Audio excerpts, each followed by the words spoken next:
The Horrible Gamers podcast may contain content not suitable for all ages. Listener discretion is advised.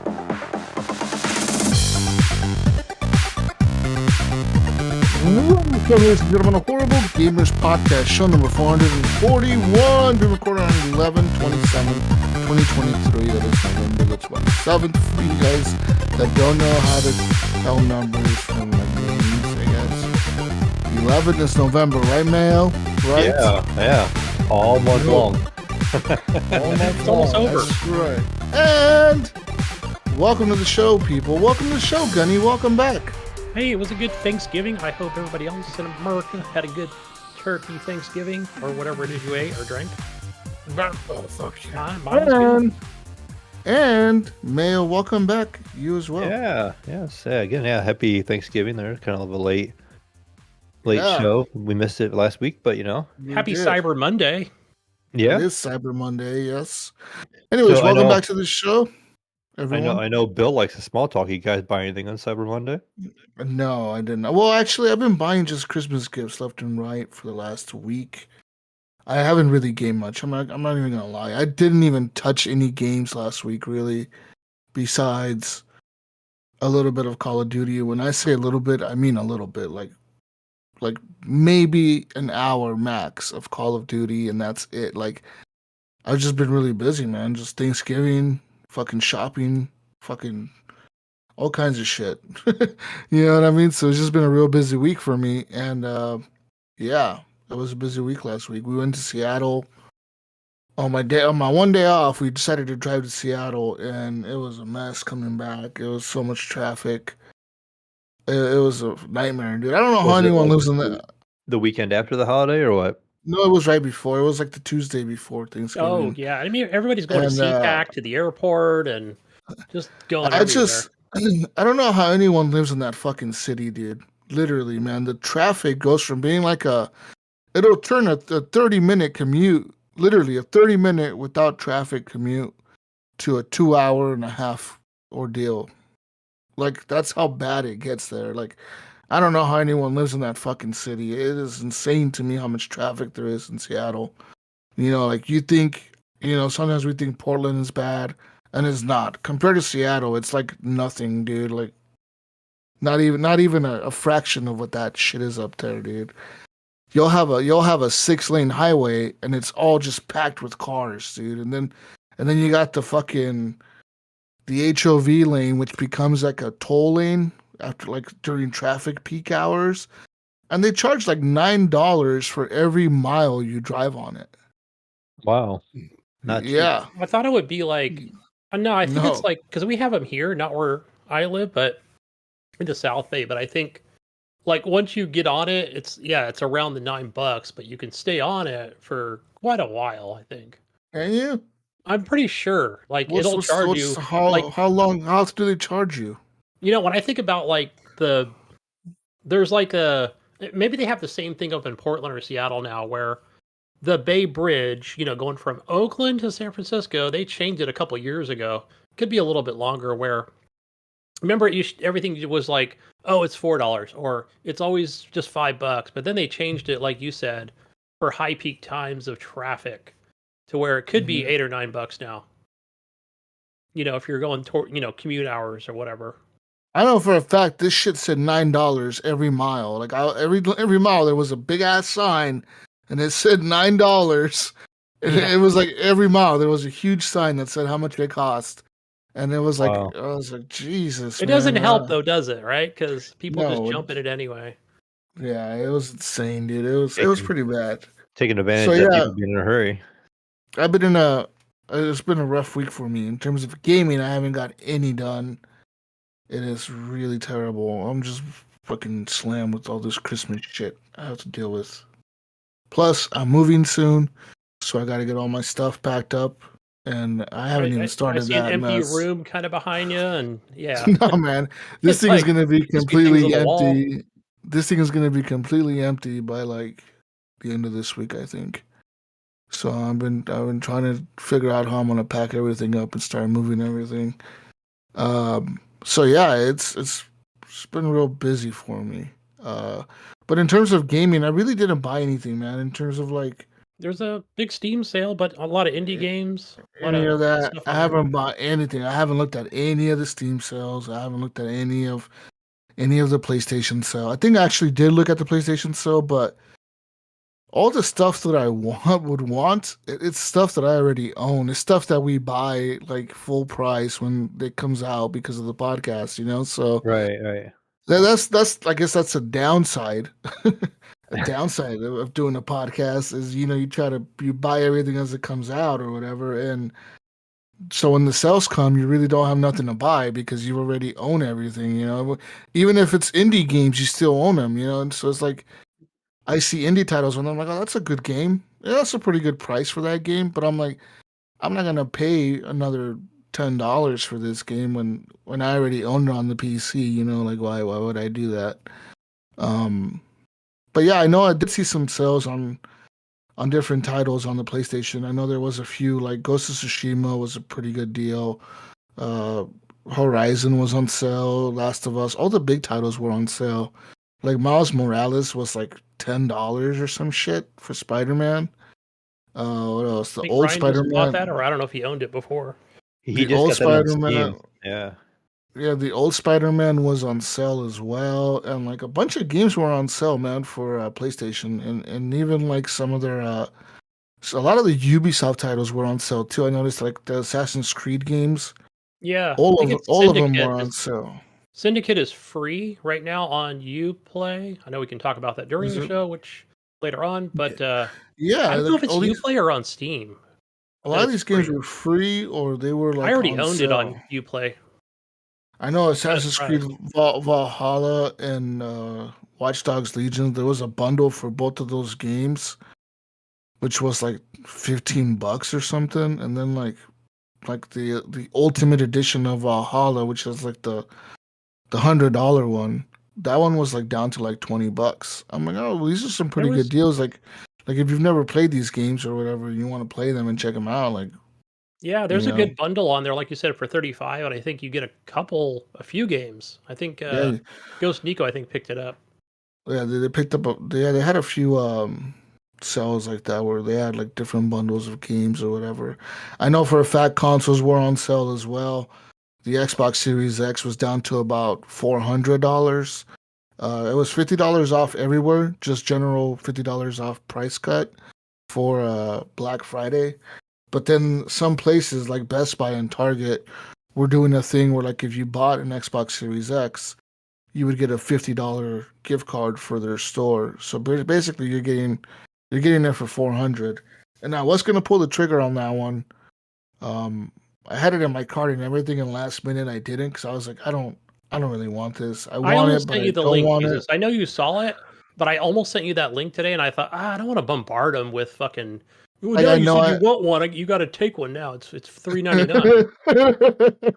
like I know I kind of want one, but at the same time, I was also thinking, next year, if all these rumors of this remodel are real, which I don't doubt they're not, you know what I mean?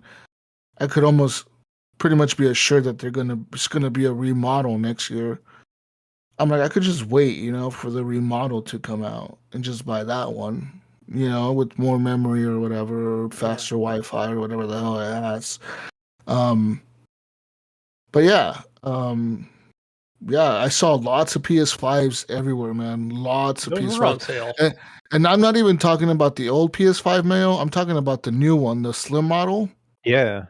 That thing was available everywhere. I mean, I went to Costco, dude. They had like probably 100 of those on stock. They just had the shit everywhere. Like it was just like yeah, this shit's available Yeah, right now. I was at a Costco this week as well, and they had like a whole bunch of them there. They made like a wall out of them. I'm like, holy cow, look how many PS5s Yeah, I have. yeah, they had all the slim models there. So they had all the regular. I didn't see. Weirdly enough, I saw a lot of the disc ones, the $500 ones, but I didn't see any of the digital only ones, which was kind of weird to me. I was like, well, did Sony only like make a bunch of the regular ones and they didn't make any of the digital ones? Which seems to me that they would be making more of the digital ones because they make more money off that. You know what I mean? Because they sell you the console, then they sell you the drive for another $80 afterwards. I also did see the drives on sale. Like those were on sale. But do you A do you see yourself buying a drive if you bought a disc one? A digital one? I I don't don't. know. I don't know. I mean, unless like something came up where I wanted to play a game or multiple games, I guess, and I And you wanted to could buy save it money. used. Yeah, and I wanted to save money and I wanted to buy them used. I think that's the only like as a parent, I'm thinking as a parent who's just a normal parent that doesn't game or anything. I'm thinking those people are thinking on a budget, right? And they're thinking, okay, I buy my kid this console, it's cheap. Okay, like if my kid is complaining they want games, but these games cost $60, what if we go to GameStop to buy the games, but my kid is complaining they can't put the disc in? Maybe But I'll just buy them this drive. I feel like if it's gonna be a parent, they're just gonna buy the disc version anyways, if they can find Maybe it. if they know the difference, if they know how much the drive costs initially, you know what I mean? Yeah. If they don't know how much the drive costs initially, they might be suckered into just buying the cheaper one. Yeah. And then later on realizing, oh fuck, I gotta pay another $80 for this fucking drive thing. What the hell? What the hell? I gotta pay another $80 for this shit. But I know the PlayStation bundles at Costco, they had a deal where they were regular price, right? They were $500. But they did come with like Call of Duty bundled in, the Modern Warfare 3. And they also came with an extra controller. Like if you bought it, you got an extra PlayStation controller with it. I'm not Uh, positive. I think the ones here were Spider-Man, I think. yeah. They also Yeah, I had was a seeing bundle. Spider-Man. They also all the ones I saw here were Modern Warfare 3, but I did see a bundle for like if you bought the new Spider-Man game, I think for like $70 you can get the Spider-Man game and a controller. So they would give Ooh, you like good deal. one of the red controllers and Spider-Man together for like $60 or $70, which is a fucking killer deal, because you're pretty much getting a free controller or a free game, whichever way you want to look at it. Um, but yeah, there was a lot of stuff on sale, man. Like I said, consoles were on sale. The backbone for the PlayStation was on sale. I know the one for the Xbox was on sale too. I think those were down to like what, like 70? 60, 70 or $60 or something. Plus, I think they all came with gift cards. So like if you bought the Xbox one, you got like a gift card for Game Pass. And if you bought the PlayStation one, you got like a $25 gift card for the PlayStation store.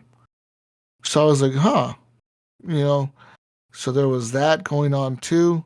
I unfortunately did not see any portals on sale because those are sold out completely everywhere.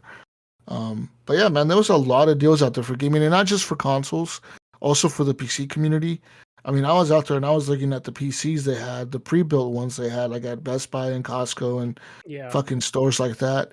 And they had some pretty decent ones. I saw like one with like a 40, uh, was it a 4080 or a 4070 Ti in it? Yeah, it was a 4070 Ti, and one had a 4060. But these were priced respectively at like one was like $950 or something. That's really cheap considering I paid Yeah, $850 for my 4070 Ti alone. that one had a 4060 in it, but Okay. it did have like 16 gigs of RAM and shit, and it had a pretty decent specs. It had like an i9 in it. It had a pretty decent motherboard in it, and then the other one had a 4070 Ti in it, and that one was up to like I think that one was like 1100 maybe, but that's Still, still a it's pretty not good bad. Yeah, price it's still not bad at all. for like a pre-built. That's a really decent price. I was like, wow, these are actually pretty like decently priced. I was wondering like, I wonder how good the stuff in there is. Like, what brand of stuff do they put in there? But they were all built like those pre-builts from like that iBuyPower company, I think, or CyberPower or whatever the fuck they're called. Yeah, Yeah. there's two Um, different ones. I don't know if they're the same thing, I but think I don't Best know if Buy they are. uses like the iBuyPower, I think, at Best Yeah. Buy. yeah, that's I what they think. I know use. Costco had the same. They had both of them. They had one that was like Cyber Power, and then they had one that was like iBuyPower. They had both of them, I think. But I did see those on sale at Costco as well. If you're looking for a PC tower, they were pretty decently priced for like what I saw. I'm like, that's actually not bad at all. And plus, you get the Costco warranty with the ship breaks, you just take it back. Yeah. Yeah, Yep. just fucking take it back, and they'll give you a new one or your money back or whatever. You're just like, oh, this shit's not working right or whatever. Um, but yeah, man, saw a lot of good deals out there. Yeah, even on gaming laptops, if that's something you're into. Yeah, gaming laptops today, they were super on sale on Amazon. I saw a few of them that were like pretty like decent. I saw one that was like that had a 3060 in it. That was down to like $400. There was another one that had like a 3070 or a 3080 in it. That was down to like $600. And then I saw other ones that were like 800, 900, 1,000 or whatever, a little bit more, but they had more powerful GPUs in them. Um, but yeah, I mean, if you're looking for gaming stuff on the PC side, there's quite a bit of stuff to be had out there for in terms of sales and whatnot. But yeah, the consoles were on sale, so that's a good thing. Hopefully, those moved enough units out there. I saw the Switch, but the Switch didn't. I mean, it was on sale, but like it was just bundled with more games. It's what it was. It was the same Right, price. right. Yeah. I mean, it was the same price as you would normally see it. It just had more stuff with it. Like I think the one that I saw that was the Black Friday bundle was like it was like a Super Smash Bros. Edition or whatever. So it Yes. came with like the Super Smash Brothers game, and I think that's it. But it came with like special Joy Cons. So it had the regular Joy Cons with the Switch, which were the white OLED ones. But then it also came with like an extra set of Joy Cons that were the Super Smash Brothers fucking Joy Cons or whatever.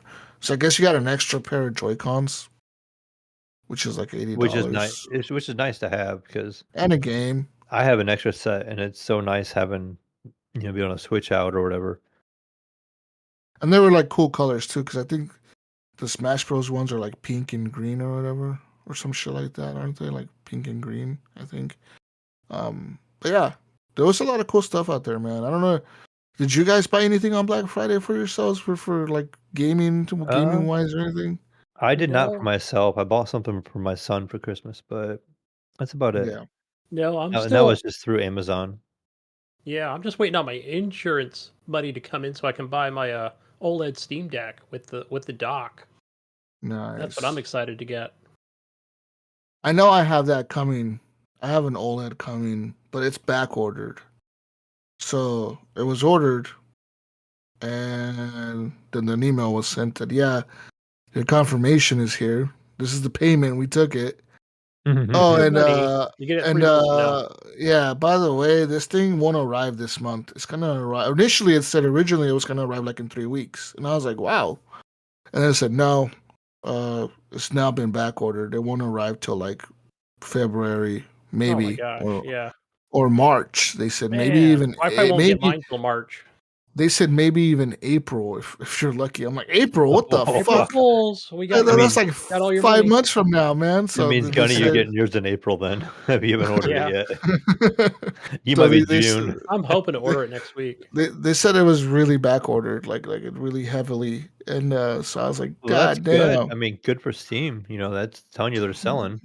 Oh, yeah, for sure they are moving, and I'm excited to get it right because, It's I nice. I did look at the other ones, so don't get me wrong. So ordering this one, I was like, should I just cancel the OLED and get the regular one, which I could have, right? 'Cause, I mean, yeah, an OLED screen is nice, but is it necessary? Probably not. I mean, I could probably get by with the regular screen, but it's just knowing the fact that the OLED is available, I would always want it. You know what I mean? I would Yeah. always be Well, like, there Yeah, is some I other want, features in the OLED version that made it better too. I can't remember what yeah, it like was. the Digital Foundry the did a battery video on it. life, the yeah, battery life. I watched battery some of the life. reviews. Yeah, and there was some other things as It's like well. 60% better, just Like the all around. Yeah, CPU is better or something, maybe?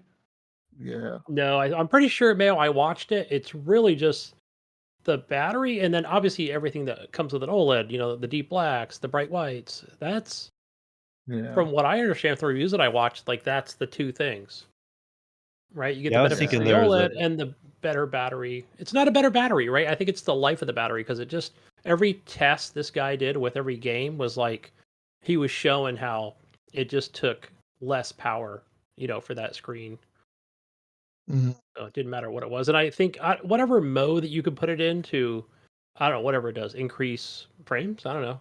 But yeah, it was like yeah, still like not even taking the battery life from how you played normally. So Yeah, so apparently, from what I'm looking at the specs, it's lighter, has a bigger screen, a better refresh rate, better Wi-Fi, 90 hertz, I faster, think. yeah, faster RAM, Maybe that's what I was and, thinking was hardware wise. and a better, I mean, a little, I mean, so it goes up to 12 hours on battery compared to 8 hours with the other one. So, I mean, they're saying that it's actually a pretty significant upgrade if you buy like, yeah. Yeah. In some games, it really outperformed the other one too. I think you guys will really Oh, like it. Like I said, when I got my hands on my son to get to see it in person, I was kind of yeah, surprised how much bigger it is than the Switch. Putting yeah, them side by side, I was like, wow, this thing's a lot bigger than the Switch. But it feels really nice, and it feels like it's really good quality. And yeah, he doesn't have the OLED; he has the regular one, but he hasn't used it a whole lot yet. But he is planning on doing it yeah, when he travel. Using it when he traveled and stuff. But it yeah. seems like it's pretty good quality, and the one he has seemed pretty light. It was lighter Mhm. than what the Switch was for sure. So, Wow. the new one maybe even lighter. Be kind of interesting to see what it Yeah, would be they're like. yeah. So I'm excited to get it right, and I want to get a dock for it. I've already been looking at the docks, and I was thinking I should just order the dock now while it's. I think it was Yeah, on sale too, Yeah, it so I might was. just order. I might just order the dock now and have back it. to that. My son said that he had like a friend that has it, and he uses it for his gaming PC. Like he doesn't even have a gaming PC. He Yeah, docks it and he just uses that. He has it hooked to a regular monitor, that's and yeah, insane. that's just how he games. So That's that's crazy. kind of neat. Yeah, like I know a lot of people have been using the Steam Deck to jump into PC gaming. It's just like an easy way to play the indie titles. If you want to play the indie titles on the PC, but you don't want to get a big gaming PC and you want to have a mobile thing, I heard it's a pretty decent machine to get into I like mean, all that it stuff. could be like a little $500 gaming PC. Yeah. But yeah, so I got that coming. I know that, and so I'm gonna get a dock for it when it arrives, or I should just order it now, like I said, and just have it. Because that's what I plan to do. I plan to have my gaming PC, obviously in a room, and I want to have the dock in the living room I figured they'd go hand in hand so because I could I don't know move, if you're right? So using it, Jesus. You're on the couch or wherever on a chair, but true, then you're yeah, just not going to set it down and not charge it, right? You got to put it on a dock and at least have that yeah. plugged in all the time. Eventually, That's the way right? I look Yeah. at it. Plus, I want to stream my computer to it. So sometimes if I don't want to game in the bedroom and I want to game on the TV in the living room, I could stream it to my Steam Deck through the PC or whatever, without having to run my monitors and not have to sit at a desk to game, which would be Yeah. more comfortable. Because that's one upside that I have noticed recently, gaming a lot on my PlayStation 5 is how much more comfortable I am uh, gaming on that. Like you Hmm. just kind of chill. You just kind of like lean back and do whatever the fuck you want. And kind of just Kick your relax. feet up. Yep. Yeah, kick your feet up. So get in the recliner mode. Fucking kick your feet up and Big just bowl of kind of chill. Cheetos. Yeah. Yeah, yeah. No, I don't do any shit like Doritos. that. It He gets does my Doritos. it gets my fucking controller dirty. But uh yeah, no, I really look forward to playing on that with the Steam Deck and fucking around and messing around with that stuff. Um but yeah, so there's all that. Um so I'm excited for that. But the fucking problem is, like Jesus, I I've got a said, life hack for you, my friend. I've got a it's life back hack. ordered. I have a life hack for you, Jesus. What's the life hack? Right? Because if you're hungry and you're playing Call of Duty and you want to eat Doritos, but you don't want the dirty controller, do what Yeah. I do. Because right now I've got a chair next to me. That's where Okay. I might have some right because I'm at the PC, I'm at the desk, so I He's might. got his Yeah. girlfriend and her wife feeding him. No, I'm kidding. She's sitting on the chair feeding me right now. But what you do, Jesus? Here's what you do. You take 2 paper towels and you just Good. wet them a little bit, Oh right? wow, okay. Get the Do excess water out. Boom! There it is right there. So when you're eating the Doritos, that's what I do. I just wipe take your that. It's hands. already kind of wet, and I rub it with my hands, and clean hands again. Then I A can wipe moist the controller. towelette. A You moist towelette. Don't use those though, 'cause they might have moist extra. towelette. But get the I like excess my idea better, moisture out. Jesus. I think you just need to have somebody feeding them to you while you're playing. That's That'll be better. better. Maybe use chopsticks for your Shit. Doritos. Use chopsticks, huh? That's a good one. But yeah, no, oh, we'll see what happens. Um, but yeah, no, I didn't get any gaming shit. Did you get any gaming stuff for Black Friday, Gunny? Did you happen to do any shopping for yourself? Like I said, no shopping. I've got like things in my cart. I've got things on the wish list at the top of the list. Like for example, what is it? Arc Ascended. I'm like on the fence about it. It's now on Xbox because I know my PC won't run it, my little 1070 Ti. Yeah. But I'm like, I want to get that. It's only what was it, $44? It's like a weird price or something.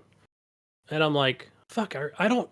Did I play the first one or the second one? But I mean, it looks cool. It looks a little Jurassic Park, and know it's. I think it's like in a beta form right now. So people are saying, don't get it right now. Just wait. But I don't know. I watched gameplay. It looks like fun, and you can ride dinosaur, flying fucking ride. It just looks. I don't know. Looks good.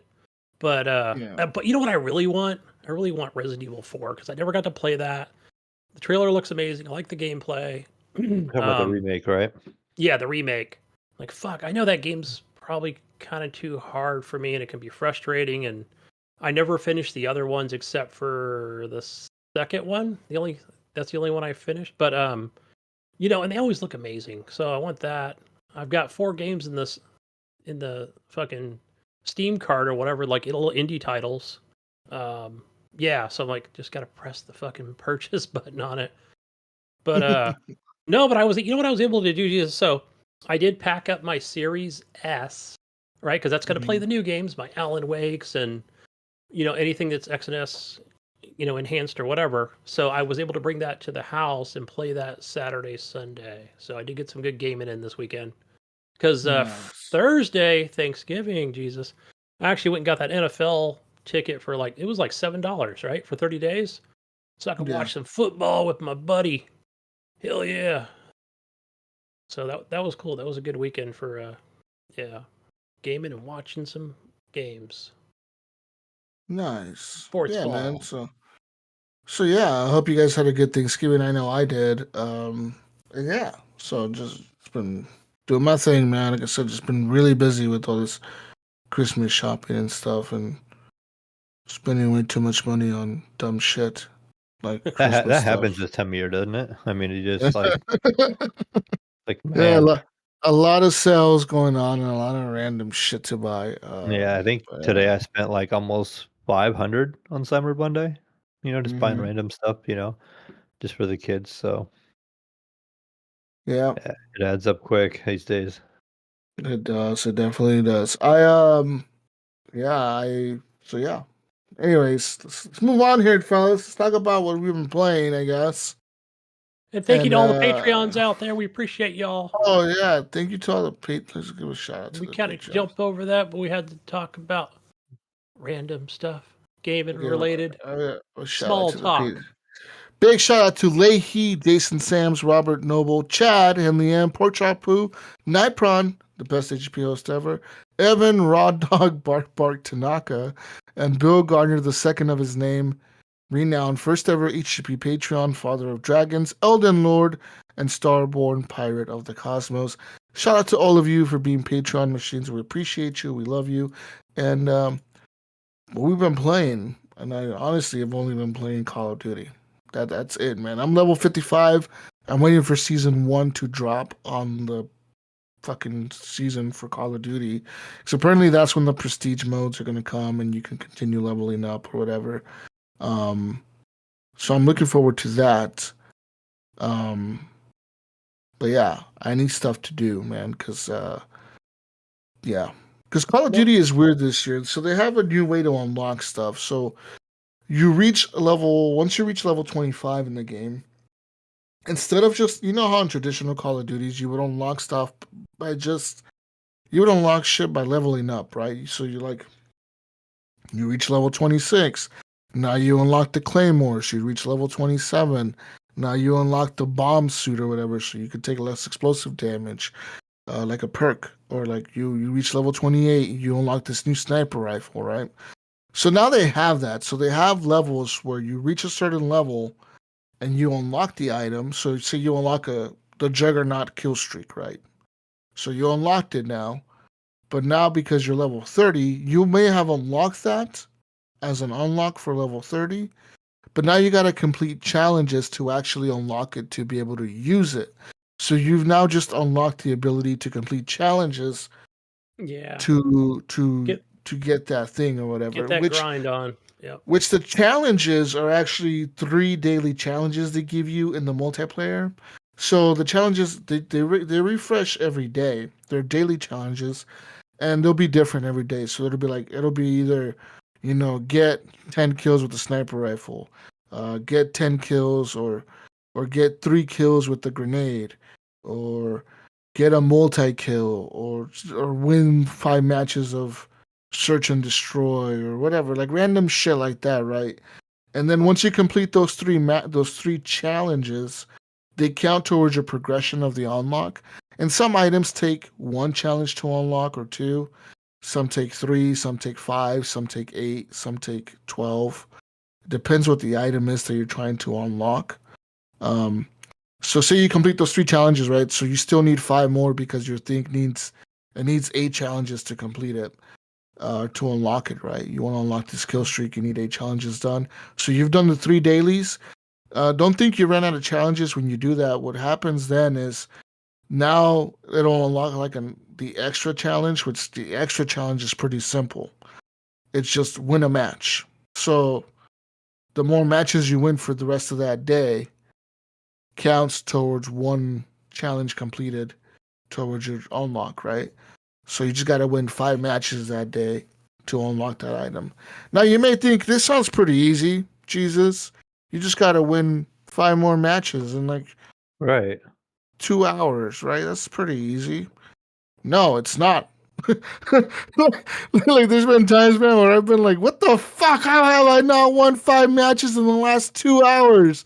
What the fuck? I get so mad. I'm like, because I don't know if the game just does it to fuck with me, like if they're just like, all right, this guy's pretty close to unlocking this. Let's just make it harder for him. Let's put him in harder lobbies or whatever. Like, Yeah. Let's put him with these sweaty ass kids that are like 5 years old playing this game, and we're gonna fucking have him not be able to do anything against them. You got some serious matchmaking issues going on there. And yeah, so I don't know, man. I don't know, because I'll do really good when I'm doing my challenges. And then when it just comes to winning, where I have nothing to focus but the win, like I have nothing to worry about. I don't have to use a certain gun or a certain gadget or a certain perk or like do a certain thing. I'm just fucking around playing. I do terrible. I'm like, what the fuck? I'm getting murdered left and right. I'm getting just destroyed by these teams. And sometimes it takes a bit to get those challenges done. But the other thing you can do, though, to complete progression towards any challenge that you have to unlock, you can also switch over to the zombies mode, which is a mode that I kind of been messing around with here and there. I've dabbled in it. What do you think of that, Jesus? I watched it. And so I watched about an hour of this guy playing, and I think he was like a Battlefield player. So this is on Twitch. And so he played with 3 other friends. So it looks like it's like in Verdansk. It's like in the Warzone map, but it's daylight. It seems weird to me that they did this with the zombies thing, and they even put AI players in there. No, so okay, yes. So AI enemies, I should say. There's multiple things. So there's now in the multiplayer, so they kind of drop you into the war. Well, they do drop you into the Warzone map, which is Verdansk or whatever. So you're dropped into the map in a random spot. It could be the top, the bottom, the left, the right. Doesn't matter. You spawn somewhere randomly. The helicopter drops you off, and you're in a squad of 3. So there's 3 players with you. Sometimes, depends on the matchmaking. You may only be by yourself, or you may be with like one other guy or whatever. It depends with matchmaking. But you get dropped in there, and there's like, I want to say 30 or 27 other players on the map. So there's other players being dropped in the map as well that are actual players, but they're in their own squad, and they're being dropped on the map too. Now, you're not against these people. You're not trying to kill them, but you're trying to complete challenges and like contracts, kind of like Warzone, where you run around the map and you loot crates and shit. And so they kind of mixed zombies with like Warzone And you remember that DMZ mode, Mayo, from the last game, where you go in there and loot and then come out, and then Yeah. if you take loot in there with you and you die, then you lose that Plunder, loot or whatever whatever. it's called. So they kind of did that with this. They kind of mixed the DMZ mode with zombies. So whatever you take into the zombies mode, it tells you if you take this gun in there with you, you're going to lose it if you die. Like, are you willing to risk it? And you could say, yes, I'm willing to risk it. I'm going to take it. And then whatever, you take it in there. And if you die and you die and they don't revive you and you don't make it back out as an extraction, then you're dead and you lose that gun and whatever the hell you had. But the goal while you're in there is to pretty much try to complete as many contracts as possible. And there is a story to the zombies. So they call it a story, but I don't really understand it because all it is like there's like 10 different like challenges to complete the first story, and then you can move on to chapter 2 and complete those 10 challenges, and then move on to chapter 3 and complete those last 10 challenges. So the first 10 challenges consist of random shit. So it'll be like activate loot 50 crates on Verdansk in the map. So you gotta literally loot 50 crates. So you gotta run around the map and just open up as many crates as you can before other players do to consider it you looting that crate. Or it'll be something like kill 50 zombies with the sniper rifle, or get 75 kills with the shotgun, or kill like a special zombie, like these bigger zombies or whatever that spawn. And you can kill these guys and it'll be like kill 5 of them or whatever. Now there's different zones in Verdansk. So like the outside edge is kind of like the easy zone, or like I would say like the baby mode zombie zone, where there's zombies everywhere, but they're like level 1. Like they don't really do much to kind of chase you around and whatever. They can kill you, but it takes quite a bit for them to kill you. Then as you get closer to the center of the map gets like there's different circles in the map, within the map. And if you get closer to the center and you get into like a new zone, it'll be like this is a higher infected zone. So like the zombies are a little bit stronger here. They have like armor, they'll have armor plating. Some of the special zombies will spawn in this area when you run in there and do things. And then if you run into like the middle of the map, that's the hardest level of the map. And in there is where like the big zombie appears. Like this big motherfucker. Like he's really hard to kill. It's like impossible to kill almost. But you have contracts to complete. So there'll be different like contracts around the map. And some of them are pretty simple. Like escort this vehicle. Like, so you have to go to this gas station, pick up this car, and drive this car to this other side of the map and drop it off. And that's it. But while you're doing that, a helicopter spawns and starts chasing you and shooting you. Like an Apache helicopter will spawn and it will try to kill you as you're driving over it. So like somebody has to be on the gunner's seat of the car, shooting at the helicopter, trying to take it out while it's chasing you through the map. And there's all that. And there's like, if your teammate gets downed and killed, so like say if I get downed and I just die, it doesn't mean I'm out. Actually, if I'm dead, all You it have to means buy a is that revive? Is it like that? no, like it actually is just it means the players can loot my shit, but it also means that they could just come up to me and they can revive me. Like my teammate or another team, like another squad can be running by and they could revive me, if they just come up to me and hold X or whatever on the controller, There's and no gulag, yeah. they just revive you and then you're back up on your feet and running around. But that being said, if you like say you're by yourself, which I was in a few matches, and you run into another squad, which I did, and they pick up a contract. Say they pick up the contract to like escort this machine that drives through the map slowly, and you gotta walk near it to escort it and defend it while it does some scanning crap or whatever it's doing. Now, when that contract is complete, that squad that activated the contract, only they get the XP and the progression for that contract. You don't get it. You may have got XP for killing the zombies. You may have got XP for doing all that, but like the special guns or whatever perks they may get, like like the perks you get with zombies, like to run faster or to like heal faster or like jug or whatever to take more damage. You don't get any of those perks. They do, but you don't. Unless you like, um, I don't know how to do it on the controller, but there's a fucking way to pull up an emo wheel, and like you can ask to join a squad, and they can accept or deny, so they could like vote to accept you into their squad or not. Now I don't know if there's a limit to how big a squad can be. I don't know if it's 6, if it's 4, if it's 5, or if it's only 3. Um, but you can be accepted into another squad. So it's kind of weird how that works. Um, but yeah, but zombies mode is kind of cool, man. So it's kind of like you're just kind of in there fucking around doing different contracts. It was shitty, man, because there was this one guy, these two guys that I was playing with, and they really knew what they were doing. Like, so we did like 7 contracts, right? Which was like we were doing the same one over and over and over, which was pick up this vehicle from this gas station and drive it over here and drop it off. And we did like 7 or 8 of these fucking things, like a lot of them, dude, like back to back. We were just, because the time limit is 30 minutes per match. So when you get dropped off, there's a timer and it says 30 minutes till like the map gets nuked or something. So you have 30 minutes to complete as many contracts, kill zombies, do whatever you got to do, your little missions, your little objectives. And then, so we did this with this guy. We were in the center of the map, Gunny, like in the middle of the map, right? Like the dead center of the map is super red, lots of zombies, shit's fucking us up. I go down, right? I'm downed, and I die.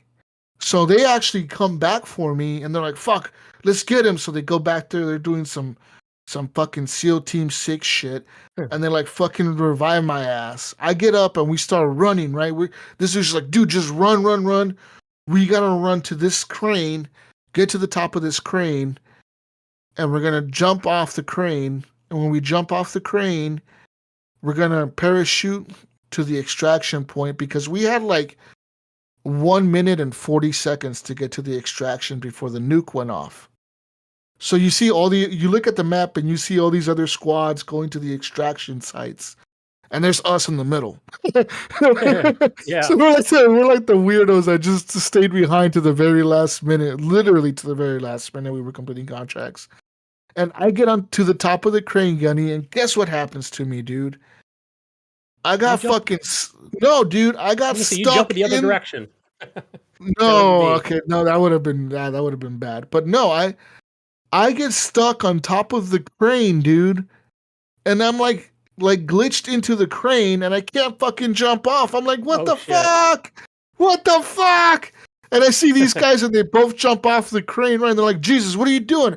And I'm like, guys, I'm fucking stuck. And they're like, no way, dude. No fucking way. I'm like, no, man. Like, I'm stuck. I cannot get out of this spot. Like I was trying to jump, crouch. It wouldn't let me like leave this spot. And then I could hear all the zombies beneath me on the bottom of the crane, just like piling up, like all these zombies just coming right. They're just like dinner, fall down. I could hear them coming, and I'm like, holy fuck. So I'm trying to throw C4 to like blow up, to like see if I could like push myself off the thing. Nothing, dude.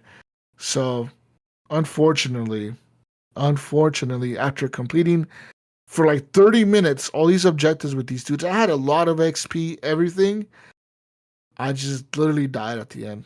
I just fucking died. They left me behind, and I fucking died. I was like, that would have been so bad. I was like, this is some bullshit. Because all it was, I don't know. We both went up to the crane.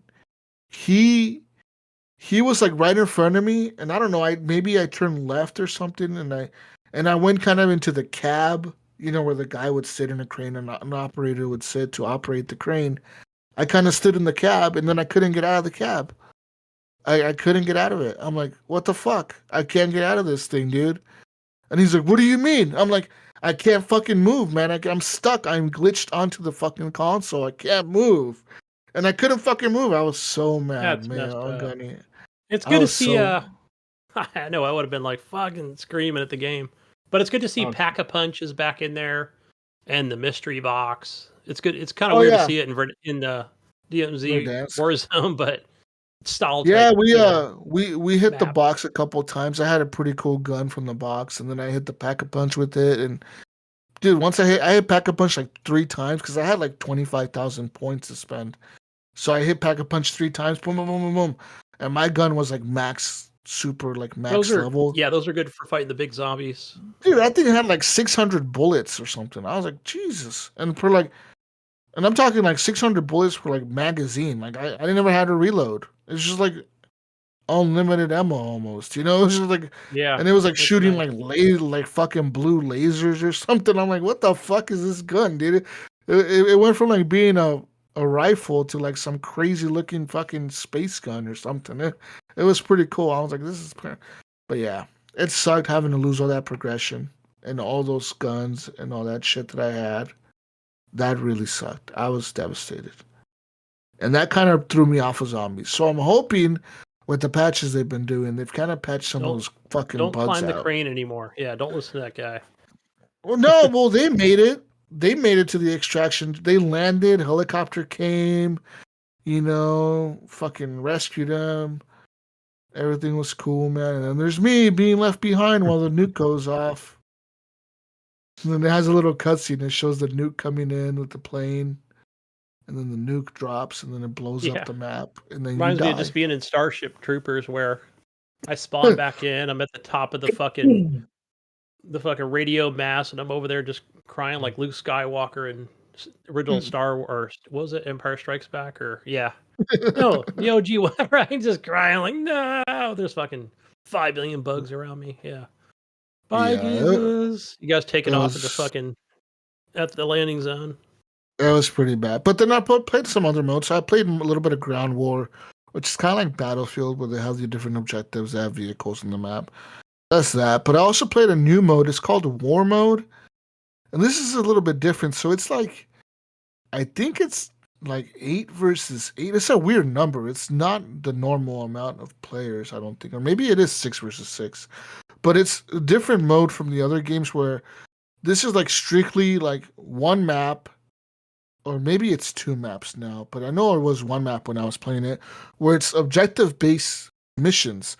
So, like, you spawn either as a defending team or an attacking team. And the attacking team, it'll be like, okay, you got to capture these 2 capture points when you first start off. So then you like capture the one, you capture the other one, and the team's trying to defend and kill you. And the time limit is like 20 minutes. So you have quite a bit of time to capture these. And then once that's done, boom, like a fucking tank gets dropped off or something, or a tank comes into the map. So now as the attacking team, you got to escort the tank, like stand near the tank, and like it'll drive down the road. And you got to escort the tank to the next objective. And then, so as the defending team, you're trying to kill the guy standing next to the tank so the tank stops moving or whatever, right? And slow them down to make him run out of time. And once you get to the objective, the third objective would be like, okay, you jump down into the nuclear silo and you got to upload the codes to stop the nuke from being fired or whatever.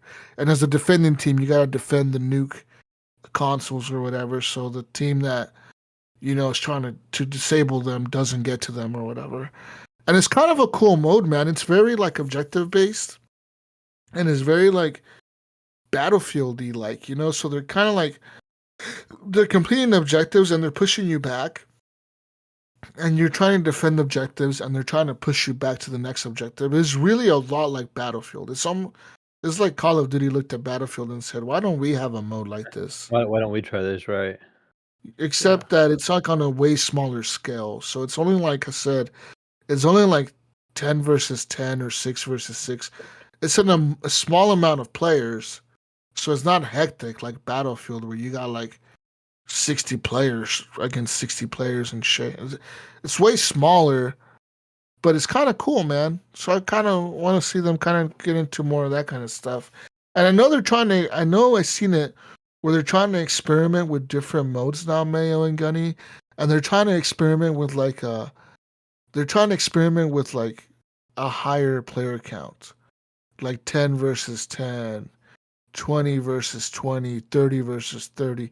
They're trying to do that, and I don't know, I don't know what the end goal there is. I don't know if eventually they're going to try to get to like 50 versus 50, where there's 100 players in a match. Like, I don't know what the end goal is, right? Maybe it's not that, but maybe it is that. Like, can you imagine a Call of Duty match where you have like a giant map, like the Warzone map, and you can have like 50 versus 50 players? You know what I mean? Like, what would that look like? That'd be kind of hectic and crazy. Right. But I don't know if they could ever pull it off like Battlefield. Battlefield just, I mean, I guess the older Battlefields, maybe not the new ones, but the older Battlefields had the destruction and like the crazy audio where it sounds like a fucking war is going off in your head, you know, like crazy fucking cool audio and all that shit. But we'll see what happens with all that. I want to see what happens. Mayo. Yeah. Yeah, definitely. I played this a little bit last week. I had a night I just kind of fired it up, and I was talking to Nico, and we were on Discord just hanging out. So I You fired bought it up. this? My son has it, so I was playing off his Oh, okay. account, and so I launched a campaign. I wanted to see what the campaign was like. So that's the only thing I really did, right? And so I jump in and I go in off his campaign, and it goes by his mouse settings, and he had his mouse sensitivity so low. I'm just like, oh my goodness. But I didn't want to mess with it, because it's his Yeah. settings and he's used to it. Like the slider on it, Jesus, on the PC. Yeah. This is at 3. It's like almost all the way down to the bottom. Wow. And I'm like moving my mouse, picking it up, moving it again, picking it up like they're trying to get it to turn. So I just like Yeah. pumped up my DPI just to make it so it's like halfway comfortable. But I was trying to stream this for Nico, and the game kept crashing on me. I'm like, what the heck? Why is this crashing? And I ended up going to a couple games, and for some reason, when I was streaming on Discord, it just keeps all my games crash. And I could not figure it out why, but that was the first one that did it. And I didn't play it a Weird. whole lot. But if I would share just my screen without the audio and not the game, it was fine. But if I try to stream the game through Discord, it would just crash like every time the game would, Wow. not Discord. I don't know what was happening, and I did it in multiple games. I tried doing it with another game I picked up this week, which was Baldur's Gate. I picked that up, same problem. It would just continue, like it would just crash. And Weird. my PC has no problem handling it. Like Baldur's Gate, I'm getting really high frames and stuff like Yeah. that. And it's not like I'm pretty sure I could launch OBS and stream it through OBS and all that stuff. But for some reason, it just won't stream on Discord right now. I don't know what the deal is, but. Weird. I don't know. I played a little bit of it, the campaign, and I only did the part where you're like, you're in like a container yard and there's like a giant ship on your left and you're going through and you got to find like the manifest. Now I just kind of run around, not really making a hard effort on it, just kind of shooting my way through it, just to kind of get a feel for the game, showing him the graphics and stuff, with the game turned all the way up. And it looked really good. I thought it was a little shiny. I thought they did a lot of stuff like there's a scene when you're kind of coming up out of the water when you're like breaking that guy out and the rocks are really, really overly shiny. You're at night, and you're coming in and it looked cool though. I mean, it looked like it's an interesting game. The campaign could be About okay. Baldur's Gate? No, talking about Call of Duty on the Oh, okay. I campaign. was going to say, I don't remember it being shiny. What are you talking about? Okay. Yeah. Yeah. It just felt like a pretty shiny. Sometimes those graphics just like they just overdo it. Like it's just like, it was like too much. I thought at times. Yeah.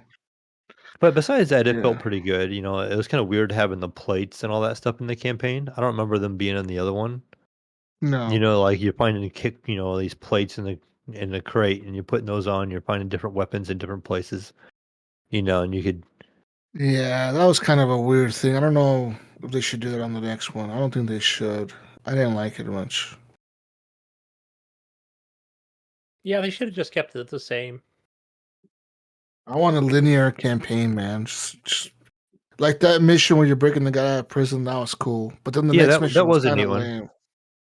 The other mission was lame. I didn't like it. And I then guess there the one I was stopped on. Yeah, you were with the crates and the ship, and you were trying to yeah. find a manifest, and I kind of There's stopped right there different because it crashed. ones. There's different ones. There's one where like you're there's very short ones too. Like there's one where you're on a plane. That was really short. There's one where you're on what else? There's the one you're like in a tunnel. That's kind of near the end of the game. That was okay. I mean, like some of the missions were okay. I mean, the campaign is actually really short. Like I feel like it's shorter than Modern Warfare 2, like the last one. They And it's try to keep them obviously under 4 hours. yeah, and it's obvious they're gonna make a Modern Warfare 4 the way this one ended. They're gonna totally make a Modern Warfare 4. Um, but I want to see what happens with that with the story because from the previous Modern Warfares, the story ended in Modern Warfare 3. In this one, they kind of did it to where Modern Warfare 3 wasn't the ending. It was just like another chapter of the story or whatever, like being told. So the story will continue with the next Call of Duty, I think. We'll see what happens. We'll see what they do. I don't know what they're trying to do with Call of Duty. I don't know if they're trying to merge the stories together or keep them separate. If the Treyarch team is going to bring the Black Ops storyline into this one, or what they're trying to do, because when Black Ops was released, a couple of years ago, that was Cold War, right? That was released a few years ago. The Treyarch one. That was a cool campaign. It was like a completely new story, new characters, etc. This one, I don't know. It was a lot of the old characters were there, but it was way different than the other one. It was way different than Modern Warfare 3. There was a few missions that looked almost similar, but it was way different from Modern Warfare 3. So we'll see what happens with the new one. I hope they continue the story, which they will. I mean, they have to. There's too much money to not complete the story, I guess. I'm curious There'll if be, I there'll haven't be a Modern Warfare 4. I haven't looked into it, Jesus, but I'm not sure if Sony has one more game, for it to kind of be their, their whatever advertising marketing rights, or is that it? Was this the one? Modern This Warfare was 3? the one. Yeah, this was the last one. I think their deal was made in 2013, and that was supposed to be a 10-year deal. And I think this is the last year it ends. Yeah.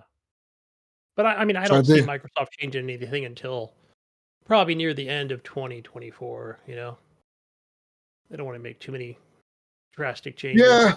I wonder when they're going to add all these games to Game Pass. Like, is it going to be the middle of next year? Like, they're going to be like, hey, by the way, guys, now that we finally did everything and whatever, we got rid of the Activision.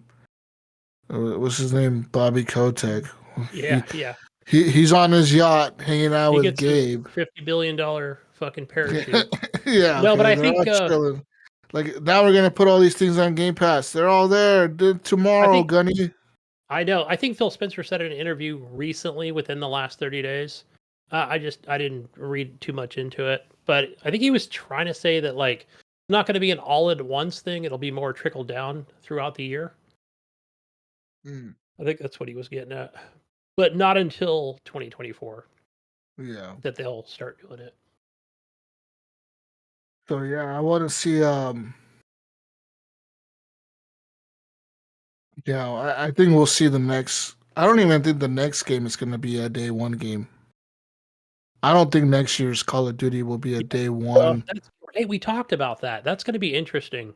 I don't think it's going to be a day one Game Pass. I don't think so. I think they can make too much money off of it. I think they're going to be like, no, we're going to. I know we said maybe we're going to put maybe a 3-hour trial.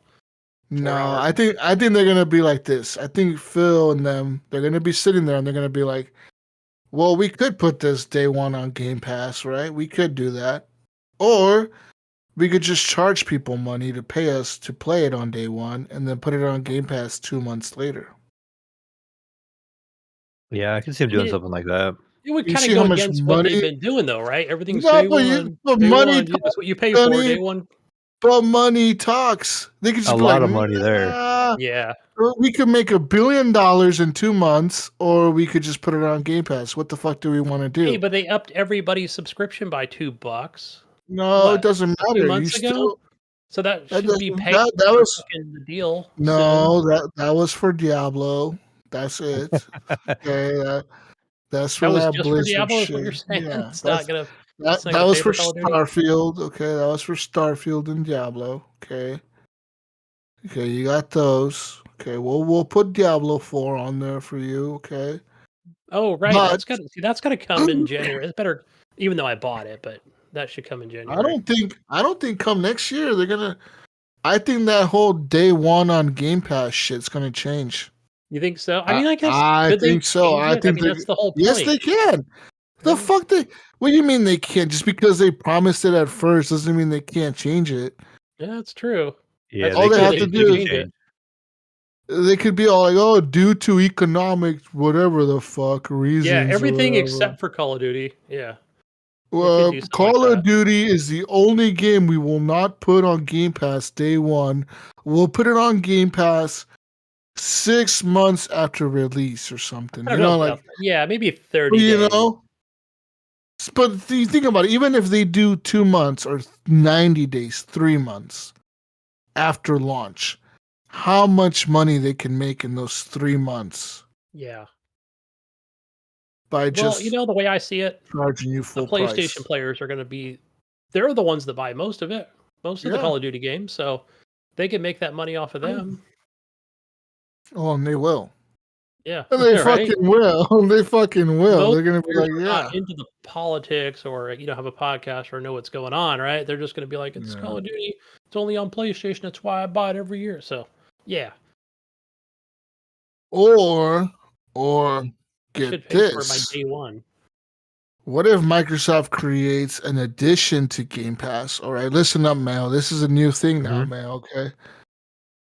Game Pass Ultimate plus Call of Duty Plus, where you give us an extra $5 on top of your Game Pass Ultimate subscription.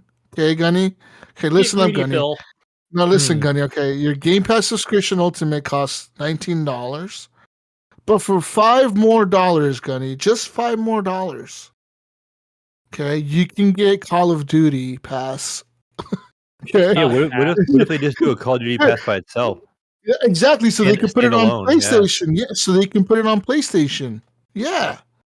Can't say it's not on PlayStation, right? It's on there. You just got to Just pay the Hey, pay the Call of pass. Duty Plus, Call of Duty Plus on PlayStation, $20 a month. And you get all the Call of Duties launch day, and you get the season pass every time it comes out.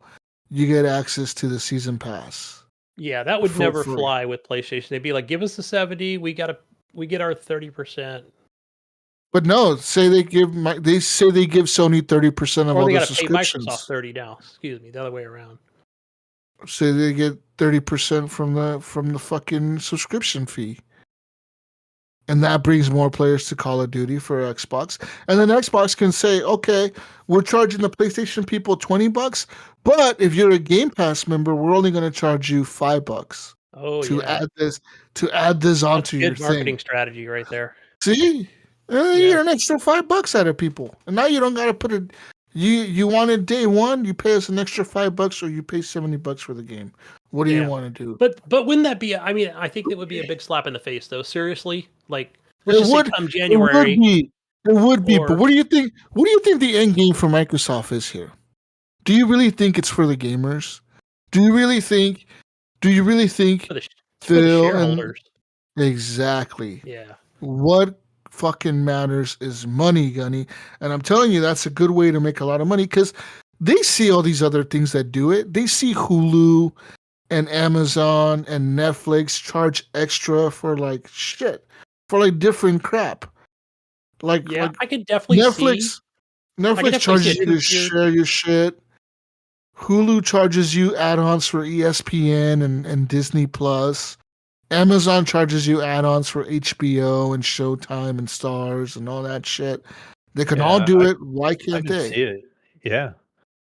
You're right. After this acquisition, I could definitely see like a two-tiered Game Pass system, and I'm not talking about the premium, with PC, but because now it's gotten so much bigger, I could see a Hobo Game Pass, Yeah. and A then an Hobo Game actual like Pass. a plus COD or something, or a Yeah. plus, A yeah, plus whatever they call it. Activision, whatever the plus Yeah, plus Blizzard plus. Activision This is Pass, this is the plus possibly. pass. This Yeah, and this that'll get you plus pass gets right, you and that'll get you everything. right, and that'll get you access to right the Blizzard fucking launcher and But they even fucking say if they even WoW bundle and that. other games. Yes, okay, yeah. Say they even bundle WoW into it and say, "Fuck it, we're calling this the Blizzard Plus combo Activision Call of Duty Pass plus fucking shit." Perfect This name. is separate. This is A little separate. long. This is separate from Game Pass, Mayo, but you can bundle it with Game Pass. So you Right. can either pay $25 for this by itself, and you get Call of Duties and WoW and everything, right? And we save you a little bit of money on your WoW subscription because isn't WoW like $30 a month or something? 15, I think. All right, well, whatever. We're charging you 25 for this, okay, Mayo? But if you have Game Pass, we'll just charge you an extra $10 a month on your Game Pass, and now Game Pass goes from being a $20 subscription, right, for Ultimate members, to being a $30 subscription. You know, that increases their revenue, that increases their numbers, that increases how much money they're bringing in from this, and it makes sense for them to do it because they will make more money. Now these developers and these other fuckers claiming that they don't make enough money because of Game Pass or whatever. Microsoft are like, we'll just give you more money, a little bit more money. Shut Right. the fuck up. And Here $10 goes- a month But for a here's the other million users argument. or whatever. But here's the other Yeah. argument on that, Jesus, that I've heard in a podcast before, like you were just talking about. So where does that kind of leave the smaller, maybe whatever indie people that that are utilizing Game Pass right now? But now you've got these bigger titles with Blizzard and Activision and fucking not King, but It leaves mobile. them in a market where they have the bigger eyes on them. They have the eyes of the people playing Call of Duty and Blizzard games and I mean, I would WoW hope, right? and That's a all good. maybe. That remains to be seen, right? Where we're now going to have these bigger, larger titles, but then, hey, wait, what about us? You kind of left us in the dark back here, maybe. Are they those will be though? at the top of the page, but Because they'll one be thing- there. one They'll be thing- there to play in Game Pass, but But one they thing I gotta noticed play the about Game game in order Pass for it to work. is not like, okay, like we've talked about this before. Microsoft is in a position to put a new game out every month if they really got their shit together and said, all right, we're going to schedule this shit to be a big game every month. So when they feature that big game, they could just feature whatever indie titles are big next to it. All right. Hey, we got Stardew Valley 2 and Hellblade, the new one, coming out at the same month. Play whichever one. Right now, I mean, we they're don't doing. fucking I think they care. do a good job of I it, forgot about that game actually. especially on the PC Me too. launcher. I think they do well with how they Uh, display top tier Mel, games plus indies. we have this WoW expansion coming out on Game Pass plus member plus Activision Call of Duty plus Max. Okay, we have the WoW expansion coming, and we have some Forza game coming too for the Xbox people, and we have whatever fucking indie title. So you think there's enough room in there for Shooter those too. those indie titles I think there is. going forward? You're thinking that there won't be because everyone's going to be too tied up playing these big titles. And that may be the case, but that's what I'm saying. They could split up the subscriptions. They can say, we'll have a Game Pass subscription and we have a Call of Duty subscription. And if you want to merge the two, you'll save a little bit of money. But if you don't want to merge the two, or you're just a PlayStation guy, that's all you are. You're not even our guy. You're just a PlayStation guy. We're going to get your money too. Because now we're gonna sell you the Call of Duty subscriptions. Yeah. And hey, right, they get it hey. both ways. Whether you buy it on PlayStation or you buy Or you not, buy a yeah. subscription through Microsoft. Yeah. they get it both ways. Either way, we Because get even if Microsoft decides to put Call of Duty on PlayStation without a subscription, they're still publishing the game. They're still making money off of it. Yeah. Regardless. So why not offer Sony a subscription? Why not go to Sony and say, hey, we notice you guys have a shitload of console users. You guys are kicking our ass. You're outselling us 3-1 or whatever. Okay, we get it, guys. You guys are the badasses. You won. How about we offer you this subscription for your players? Let us put Call of Duty Pass, and we'll call it the Call of Duty Pass or Call of Duty HQ or whatever. That sounds cooler. The Call of Duty Armory Pass. Well, maybe I don't take know, you to on that their hub. competitors' They have that hub. Yeah, now. yeah, exactly. Now you have all the Because- Call of Duties there, and boom, 1,000 terabytes of your PlayStation memory. It's all Gone. Call of Duty. Gone. It's all Call Yeah. of Duty. Okay, it's Right. all the Call of Duties You can ever. sell It's all more there. SD cards or whatever. Yeah, you guys can sell more memory Start cards. branding or more whatever. fucking memory cards, Sony. The Call of Duty card. Well, We'll you're have gonna a make your money. contract. Yeah, they'll make a contract with Samsung to make the special edition Call of Duty memory card for the PlayStation. Okay, like think about it. Why not do that? Why not make a subscription for Call of Duty? I could almost see that just happening, dude. Like, just it would be smart of them to make a I new could see subscription. him doing it, but not on the PlayStation. I don't know. I don't think Sony would want to do it You don't think They want Sony that would want to do 70% it? for each game sold. Yeah, because that's where they're making all Sony. their money. Well, Sony gets a percentage of everything too, right? Because if they do a subscription, they might not get that. But what if Microsoft says, no, we will give you the same percentage on the subscription. We'll give you 30% of whatever we make. And they might do something like that, maybe. But Yeah. they're going to want to get some kind of money. If they're not selling it on their PlayStation, and it's only been on the subscription, they have to Yeah. get some kind of income out of it. Well, they are, because they're going to have the PlayStation Plus to play it. So you have Right. to have PlayStation Plus. So you're getting them double whammy. You're getting money from your PlayStation Plus because they need PS Plus. That might be a Sony move. A double Yeah. whammy. For 'em. Yeah. They need a PS Plus to play online. So you need that PS Plus subscription. Hey, how about this? What if Microsoft goes to them and says, you know what? Increase your premium subscription price.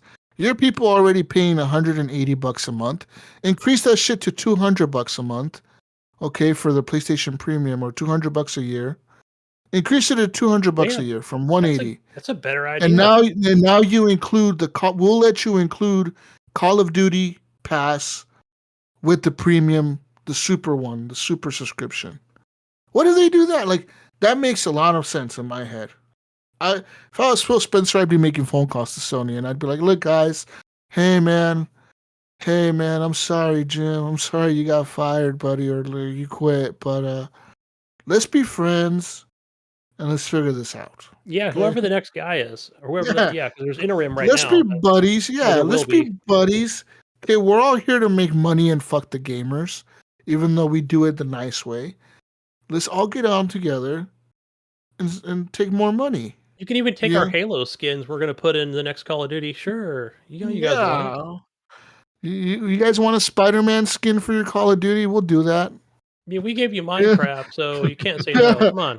You want a cool God of War skin for the next Call of Duty? We could do that, We can add a Last of Us Ellie skin to the game or something, We'll take a Ratchet and Clank. It's a give and take here. See what's going on. Yeah. Let's take down this Fortnite fuckers over at Epic, and let's take all their money. Make them sell half his forest. Yeah. Yeah, make him sell half. We'll start fire half of his random company. shit. Yeah, we'll sue him for all the random shit that they have. Too low a price. Think about it, man. They can make so much money off of Call of Duty Pass. Everyone's always wanted one. Yeah. Why not just make it happen? Why not? They have enough Call of Duties already. Jesus, I believe there is no answer right now as to, hey, you're a current Game Pass subscriber. What's going to happen with games that are like, WoW, and what's the other one, Mayo, that's always on there that's kind of popular? It's not the MOBA, but anyway, there's one of them on there. I can't think of the name of it, but anyway, StarCraft. What is it called? No, not StarCraft. What's the freaking the name escapes me. I always want to say Apex Legends, but it's not that. It's not a fucking Overwatch. Yeah, maybe it's Overwatch. Overwatch 2 is on there, right? Yeah. So I mean, you've got that, and so then I guess as Game Pass subscribers, we're like, hey, so do we get access to it? And it's kind of crickets right now, I think. Like, we're kind of working on that, so. Yeah, it's not like we could just log in 2024 or whatever. Or these motherfuckers can just they're up to something, Jesus. They're up to something. They could just make a fucking Activision Pass, whatever the fuck they want to call it, man. No one cares what they call it. Yeah. The Activision Plus membership, and just fucking add that shit to it. Add it to the fucking Switch somehow. I don't know. Figure it out. They've got the 10-year contract with Nintendo to put Call of Duty on the Switch. Why not? We're gonna stream Call of Duty we're gonna stream Call of Duty to your Switch. And then you're gonna play. It's gotta have to be streamed. Like somehow, I don't fucking know. All they have to do is connect the fucking Switch to the goddamn xCloud to stream it somehow and figure out the latency. That's it. Yeah, well, they have a streaming type thing, so it can happen. There are games that can be streamed through the Switch. I think Resident Evil, I don't know, it wasn't Village, but the one before it. There was a few out there. Just all I'm saying is, don't be surprised if next year come around, all right, and all of a sudden we hear Xbox and Phil Spencer and them at E3 or their showcase or whatever they do, talk about, hey guys, I know you wanted Call of Duty, access to Call of Duty, and everyone's gonna be like, oh my god, are they gonna finally put them on Game Pass? And they're gonna be like, yes and no. Like, yes, we can give you a Kinda. Yeah, subscription. here comes the pitch. Okay, we're gonna give you them, but you're gonna have to pay us a little bit more to get these games. All right, guys. This You know is what Call just of got Duty. this? It was a lot. Yeah, this shit cost me a lot of money, guys. All right, we need to charge you guys something for this shit. So you're gonna have to pay us a little bit extra to get the subscription on your thing. And I could see it happening. And you know what? I could totally see gamers paying an extra $5 to $10 max, probably, on their current Game Pass subscription to play Call of Duty and WoW online. Yeah. The PC players will be harder, right? Because the PC players will be like, what the fuck? I'll just buy it on Steam. right. But you can entice them with this. You can say, no. We're giving you Call of Duty for the PC, but we're also giving you World of Warcraft and access to that and no subscription fee to it. Right. They might just push WoW more than. Yeah. And they could just push it, like, say, you know what? And if you own this pass, you don't have to pay for the expansions. And that is what gets the PC gamers like, oh, wait, I don't have to pay for the expansions?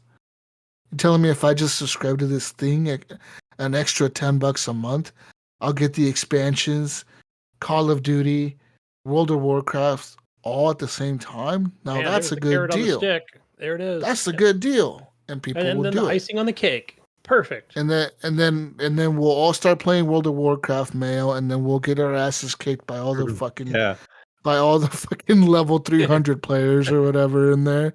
And then we'll never play World of Warcraft again, but I'll keep paying my $10 a month to play Call of Duty. Yeah. Because in my head, $10 is cheaper than $70. But I'm stupid because in 7 months I could have just paid that $70. Right. But instead, Play the one game you really wanted. Yeah, to play Call of Duty, but instead I'll just pay them $10 every month, Mayo, like I have been for Game Pass for the last 3 years that I never use. So yeah. It's like Netflix, right? They gotta just give you the perception that they're giving you something worth it, but they're really not. I mean, in reality, you could do without Netflix and cancel it whenever, and be fine, Mayo. But no, in your head, you want to watch the new Squid Games. You want to watch the new Christmas movie that just came out on there or whatever. You want to watch these movies, Mayo. Mm-hmm. Yeah, Okay. that's it. That's how they get you. Yeah. So that's what happens. We'll see what happens. Anyways, what have you been playing, Mayo? We talked a little bit about it. I played a little bit of the campaign of Call of Duty just to see what it was like. Right before that, or right around the same time, I was also playing. I picked up Baldur's Gate 3. So I had my eye on Baldur's Gate for a little while, and back about a month and a half ago, when I sent that GPU over to Ryan, he wanted to send me some money for the cost of me shipping the GPU over to him because it cost me like $55 to ship him that graphics card to Canada Land. To have those Canadian elves delivered to him. So I just, Jeez, expensive was elves. like, Fuel prices for the elves are getting up there. yeah. So he sent me some Steam gift money just for help pay for some of the shipping. And so I had some Steam credit, so I went ahead and just finished, and bought Baldur's Gate 3 with part of that. So picked that game up and played a little bit of Baldur's Gate 3. It's a little slow, a little bit. The campaign's kind of cool, but it's like the moving around and clicking on everything, and you're like reading things, and you're like, okay, what decision do I want to make here and there? And, so it starts off kind of slow. I did spend, Gunny, I probably spent like 20 minutes in the character creator, though. Like going through it. It had a lot of options. You can really get there in is a there lot. and get in depth. And I had some really good music. And then I get done right, and I finally get my character done. It's like, now create your champion. There's like another character. Right, you yeah, meet. there's a second one. Now it threw me off. I'm like, oh shit. So then I have to go back through and create another character. And I kind of wasn't nearly as picky on that one. That one I just kind of was like, do a couple of randoms. I'm like, oh, this one works, But there's so many things you can pick. You can Yeah, pick your there's like, I race mean, you could totally your geek out on some of that stuff. and then your class, and then you just go on and on and on. But I did make like a female rogue character, and I'm like, yeah, well, I'm gonna play through the rogue. And at the very beginning of the game, you watch the cutscene, and I watched somebody streaming this before, and you come to the first person who's on this bed, right? And they have their heads cut open, and there's a brain like talking to you, and it gives you the option to save it or whatever, and you're like talking to it, and I seen on somebody else's playthrough, they actually save the brain and makes it into a little companion that runs around with them for a little while. I'm like, oh, that'd be kind of cool, Interesting. right? So during my dialogue options, it was like, remove the brain. And so I'm like, okay, we're gonna remove the brain, and I go to pull it out. So then the game goes to the 20-sided dice, your D&D dice, and this is where all your randomness comes in, right? And so as a rogue, the thing I needed had like a +3 because of my rogue. I'm like, okay. So the game tells me I need to roll a 10 to successfully pull this brain out. 20-sided dice. I need a 10 or higher, 50/50 odds, right, Gunny? Right. So I roll it, thinking ++3. All I have to do is a 7 or better. And what do I roll? I roll a 1, like the worst possible number on a 20. Yeah. And on top of that, the Yeah. game's like, hey, you rolled a 1. This is like the worst possible roll. There's like a penalty for rolling a 1, evidently. It did Oh not God. give it did not give me the +3 for my class. It just said, nope, you get a 1. And I had like an epic failure. So the thing I was trying to do which was remove the brain, was an epic failure, and you just straight up just destroy it, taking it out. And so I wasn't able to like have it as a campaign. Reload, I save. wasn't gonna do the reload. I'm like, you know what? I'm just gonna play through it. I'm not gonna do any reloads. Whatever happens, happens. But it was just dumb luck to start the game off. Like, oh, I'm gonna make this little You probably got companion an and have him run achievement, a around with Steam me. achievement for it. Yeah. And like rolling a 1 of all numbers, it's like just my luck, you know. But it's a little slow, like just continually reading through and like, okay, I got like 4 choices. Okay, I'm gonna do this choice. And that's kind of the thing I don't like about like Starfield as well. Like I played a little bit of that as well. I'll hit on that in a minute. But with Baldur's Gate like being game of the year candidate, I'm like, I gotta pick this game up. It'd be dumb not to have it in my library, especially with us talking about gaming all the time. Yeah. Plus it's a big PC game. It runs really good on the PC. It looks good on the PC. And all the options, and then just time can just disappear in that game, I think. But I didn't get to play real deep into it. I went a little bit past after the ship crashed. You're on the ground and you're working your way through, and you run across this one lady you could have saved, which I kind of left her in there. I was gonna help her, and then the other person on the ship was like, "We don't have time for this." I'm like, "Okay, bye." So we just left. Yeah. But then I run Leave it across her again, behind. and she's like, "Oh, you at least kind of tried to help me." So then she's willing to work with me and stuff like that. So we're trying to get in this area. So that's about all the further I got with it. So I didn't get a whole bunch of time into it. But a lot of my gaming has been in the living room here lately. Like kind of like Jesus said, just that lazy time on the couch, just kind of kick back and play around. And a lot of that has again been back to Forza Motorsport. I've been going back there, and I finally finished the modern day like muscle car class, and got through that and got the championship one, got a bunch of money. Now I remember the first time a while back when I logged in the game before I did the muscle car class. On the homepage, there's like these. I don't know if it's like a seasonal thing, Gunny. When you first launch the game, there's like this, almost like it's like bonus content, and there's a thing in the beginning, and it showed it's a time thing, and they had like you can win like a Lamborghini if you complete all these events, and there's 4 events, and each event is 5 races long, I believe. So they take a little while. Like each event has taken me a minute because you got to do the whole practice laps. You're doing 3 practice Yeah. laps, and then okay, you're going back and you're doing the car setup, and then you're going around and you're getting in the game, and then you're doing the race. And so it seems the races take a while, because really you're doing 5 laps on the race plus the 3 laps of the qualifying. So you're doing like 8 laps, in racing every time. But you had to pick a different kind of car. So I ended up like a hypercar, not a hypercar, but I have a McLaren. Picked up that, and that car handles really well, and it's kind of speedy going on the track, so it feels really good getting around.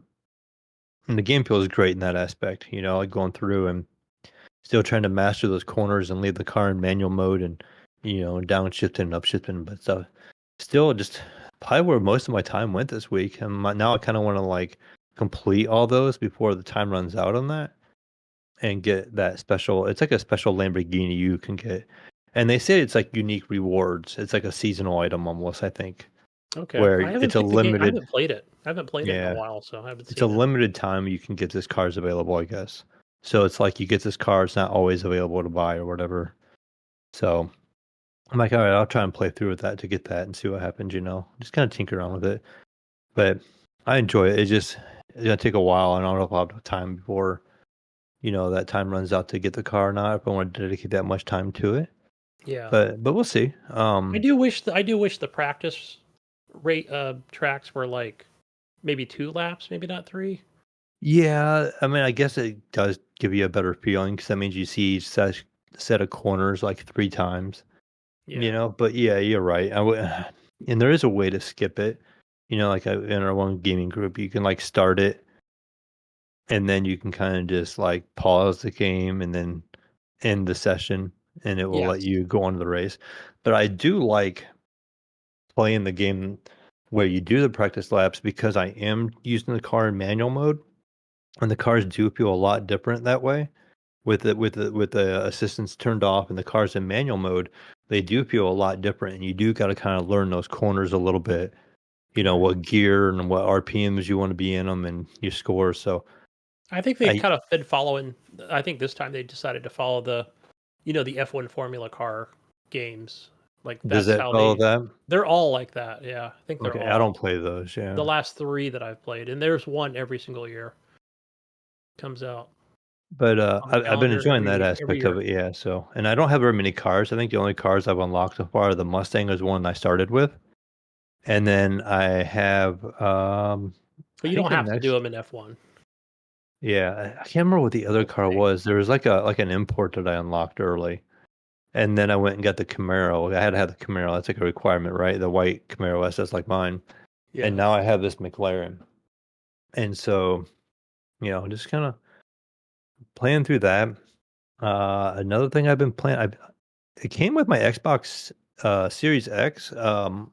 Diablo 4. I finally got around to installing that game and firing that up. That was just today, and I was pretty impressed. Like I've always kind of played I played 3 and 2 on PC, and 4. So it came with the Xbox. I didn't get it on PC. My son did when it first came out, but I just kind of stayed away from it, whatever. But having it on the Xbox, it controls really well. They did a really good job mapping the controller to it. It's a little clunky in a couple spots, like something you don't use as often, and like assigning your abilities to a control, a button on the controller is yeah, is you have to pause the game and pull up the one menu, and then when you pull up your ability menu, you got to right click the L stick, and it pulls up where you can assign your abilities. It's a little bit extra work there compared to PC, but you don't do that very often. You don't change up your ability list real often. But I went ahead and created a yeah. I try to seasonal. stick with the 4. Whatever's on the controller, Yeah, whatever it yeah. displays in the lower left. I created a seasonal character and just started off that way. And because it kind of lets you do the campaign anyways. I'm like, I'm just gonna play the campaign no matter what. I might as well do the seasonal character, get a couple of seasonal rewards along the way. Nothing too hardcore. I'm not gonna like power my way through this or nothing like I would the old ones. But did that and I created a Necro, which I don't think is necessarily the best class to play in that game, but it's kind of the one I had the most fun with in 3. 'Cause I Yeah, remember when 3, I played 3 as Barbarian, and then when the Necro DLC came out, I picked it up and played a little bit, and I had a lot of fun with it with the exploding corpse build, yes. and I'm like, That's oh, what I'm using now this for is just my so much fun. seasonal character. And so that's what I did here. So I ended up doing the Necro with a couple of couple abilities with extra points right now on the exploding corpse. The only downside is when you get to a boss when you don't have a whole bunch of trash mobs, you can't really use that. You don't get a whole bunch of corpses around or whatever. You can't, do that bonus damage. You got to have some kind of other backup ability. But that's just the downside of that. But I do have like a thing. It's like a perk where you get like an extra like 4 or 5% chance where it'll spawn like a corpse at the feet of a boss, and it's like 2 times. So it's actually like 8 or 10% chance you'll get like a random corpse spawned at the feet of a boss that you can use to explode. So or raise a minion or whatever. If you need to against a boss fight. Yeah. But really really enjoying it. It has run really well. Haven't had any problems with the game. The game looks great. It's very dark, like Diablo should be. 3 Yes. wasn't so dark, but this is very dark and very gory, and the story has been pretty good so far. I made it to the first boss. I mean, you probably know what I'm talking about. I believe It's the so. mother. Yes. You meet this girl, and She kicked it's my like a ass, mother. man, the first time. I was able And to I was get like, through the holy first crap, I went time. back and grinded 3 levels. Then I went back to her. And I didn't do anything crazy. I'm like just on World Tier 1 because I haven't played on a console, and I haven't played it since the beginning of, I played 3 when it first came out, but it's been a minute. So I was like, yeah, I'm kind of like rusty on this style game. Put it on World Tier 1 and see how I do. I may bump it up now that I'm kind of getting my feet wet and used to the controls You can again. I think you could do it back and forth because I was in World Tier 2 is when I went there. When I Yeah, first started. so I I wanted think the I'm higher gonna. rewards. And so I don't know if I want to leave it in 1 and just power through the campaign real quick for the seasonal character and just get those rewards because you get more XP on World 2, but when you're not killing stuff as fast, you're not picking up XP as often. So it's kind of a mix. It's like there's different ways you can tackle it. I guess. I guess I've the got a people that. I do have a tip maybe. So World Tier 1 if you just want to go through and not really worry too much about dying too much at some bosses or just harder enemies in certain spots where but if you're going to play any multiplayer just join random people, make sure you have that World Tier 2, I think. Yeah, Right? Or does the other person have to have it, right? The World Tier 2 or yeah. yeah. I'm not sure how it works with multiplayer. I am gonna play with my son. Because He then you'll played get the heck out of even this better game when it rewards came out. Yeah, he played the faster. heck out of this game when it came out, and he was gonna power a character up to where I'm at right now tonight, and then him and I was gonna try to play together this week. And I'm curious to see how it's gonna go co-op because he wants to try to log in here, and we can play co-op on the Xbox. So we'll see how that works. Could be interesting. Yeah.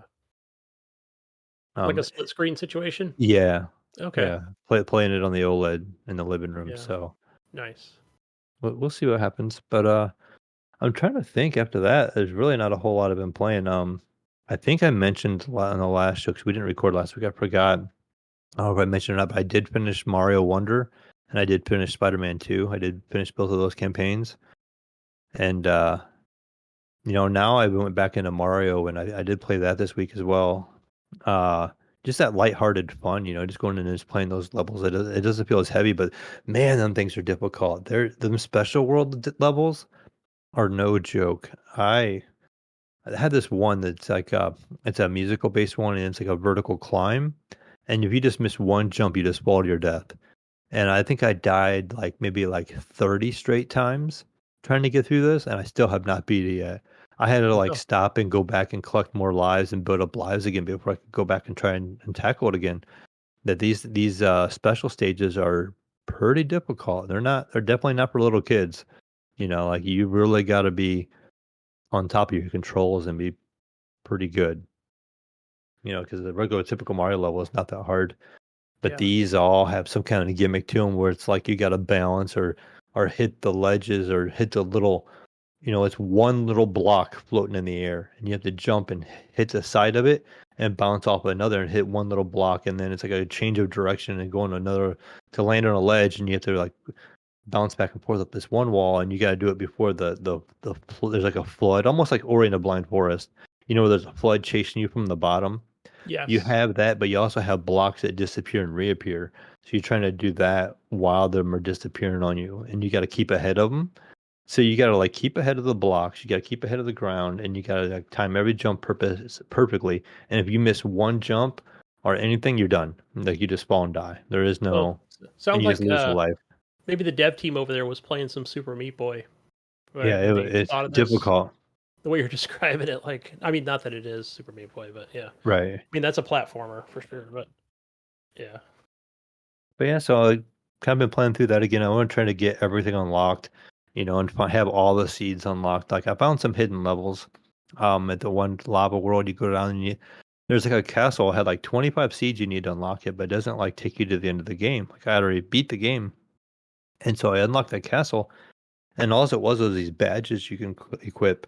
But it's like the second version of those badges, and they don't give you. I don't think they give you anything better.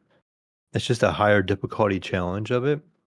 And there's this one where you're invisible that was a little tricky. Like you can't see your character at all. You can only see like a little cloud, a dust when you start running or stop, or when you jump, it makes like a little air mark. So you gotta like kind of can tell, but your character's invisible and you're jumping across platforms with these clouds in the background, and the clouds will actually kind of disappear as you're jumping through them. But that's how you can kind of tell where you're at. But you have to like kind of blindly go through this level with platforms that are moving up and down, and you have to do a couple, like there's this one platform you have to jump on. It's made out of air. You have to jump on it a couple times to get it to move. So you have to like jump in place a couple times to get this thing to move, but then it moves so you don't know where you're standing at on it. You got to kind of readjust your position a couple times. And so that was a little difficult. They just had different levels like that they really make you work. They're not easy. And I've had to use a lot of lives on them and I still can't get through them. So need some good master controlling movement there. But I'm trying to think of everything else. I did fire up.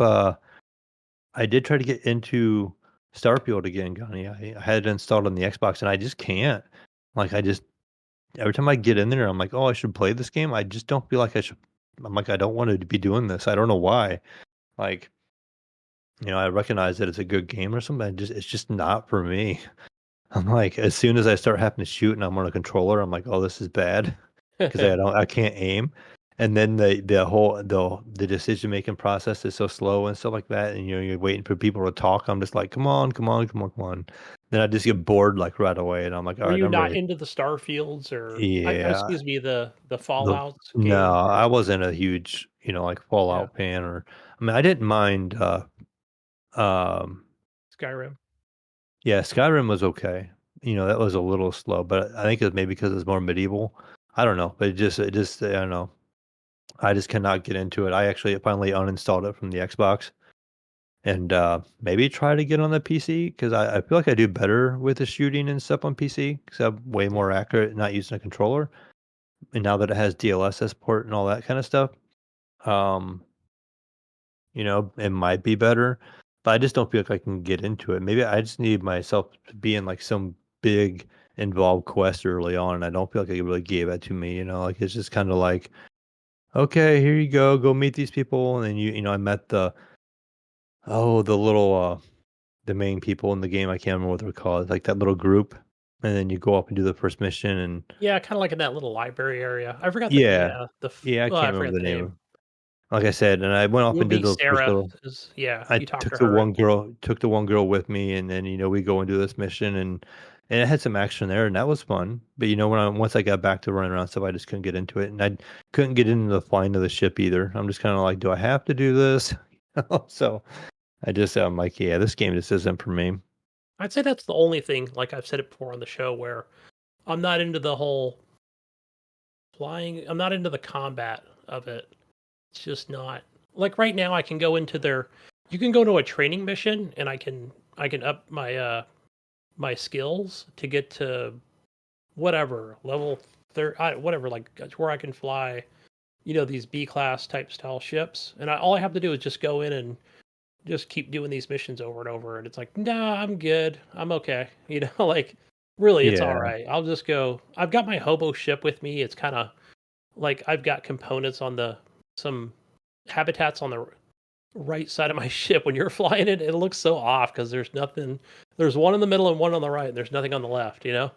It's like it's a fucking It's a little rust bucket I'm driving, but And I doesn't drive recognize, shit. like, the game, you can kinda make it what do you wanna make it. You know, if you enjoy the combat, you can get into more of the combat, or if you enjoy the spaceship part of it, you can do more space combat and stuff. Yeah. But it just hasn't grabbed me. Like, at this point, I'd much rather play Baldur's Gate, or I'd much rather play Diablo, or even Forza or whatever. Like, when it comes time to sit down and play something, I just don't feel like I wanna get into something, right, like that. And it's just like, "Okay, I'm good," you know? So that's what led me to, uninstalling it. But Yeah, I was watching one this review, Mayo. I was watching a review, you know, not a review, but a guy who's like, "Oh, I put in, 550 hours. I've done all the missions. I've done all this." I think it was more clickbait than anything. But and then he's like, "It's like, yeah." So and then it was just like one loading screen after another loading screen. Did I get to the? Like, yeah. I'm like, yeah, Mhm. that's what this game is. You put 550 hours into it, buddy. Like, And yeah, you seem to I feel like love the game. Baldur's Gate could be the same way, because there's a lot of reading, and it's a lot of it is clicking and stuff, but it's done in a different way. So we'll see about Baldur's Gate, but so far I'm really enjoying, Diablo 4, which I didn't think I would. So it kind of surprised me. Like, I jumped in it, and I was like, "Oh, this is actually kind of fun. I'm having a good time with it," you know. So, Yeah. um, one last game I did play this week, Gunny, I tried to get back into a little more, as I went back into Alan Wake 2. And, playing this on PC, I did get further in that game, and man, is that game can get creepy. Like, you're walking along at Yeah. night with just I'm, like, trying not to use my flashlight that much, because, you're trying to save the batteries of your flashlight. And, I'm still in the second camp was it, like, the second chapter, where Yeah. you have to go and kill, oh, what's his name? I can't remember the guy's name. The guy from the beginning, right? Um, The missing FBI agent, yes. he turns into the You monster? yeah, you have to kill that guy, and I'm doing that whole sequence of things. And of course, he kills me the first time I have to do this, right? And so now I'm restarting. When I restart, I have like one flashlight battery to fight him with, and it's not enough. And I don't have enough bullets either. Like, you just keep shooting him and shooting him, and then there's a scene where you have to like run, so you're kind of running, and then there's like, you kind of doing the whole sequence again. I've gotten close to beating him, I think, There but are different containers, like the coolers, yeah, and I like the did beer find I'll some just of call them little those. beer coolers. I mean, they're kinda like I think there's, like, 3 or 4, but it's kinda that was my issue now with this in the beginning when I played that. I'm a lot further now, but it was like, "Wait, so he pushes me back into the into the brush or whatever, into the leaves," and it's like, you're in fucking third person. So now I'm trying to aim, but I'm trying to aim through leaves because 'cause he's Yeah, got me pushed back into a I'm tree. playing it. Yeah, I guess it is third person now. For some reason, I was thinking it's third, but yeah, or it is in third person, it's that over the Yeah, shoulder. third, But yeah. yeah, Right? it And it's just like, I can't fucking this is a worst fucking leveling bullshit right here. So, but one of the like I said, one of the cool things, Mayo, is that for the most part, like if you need to heal, right? Let's say you've got to heal.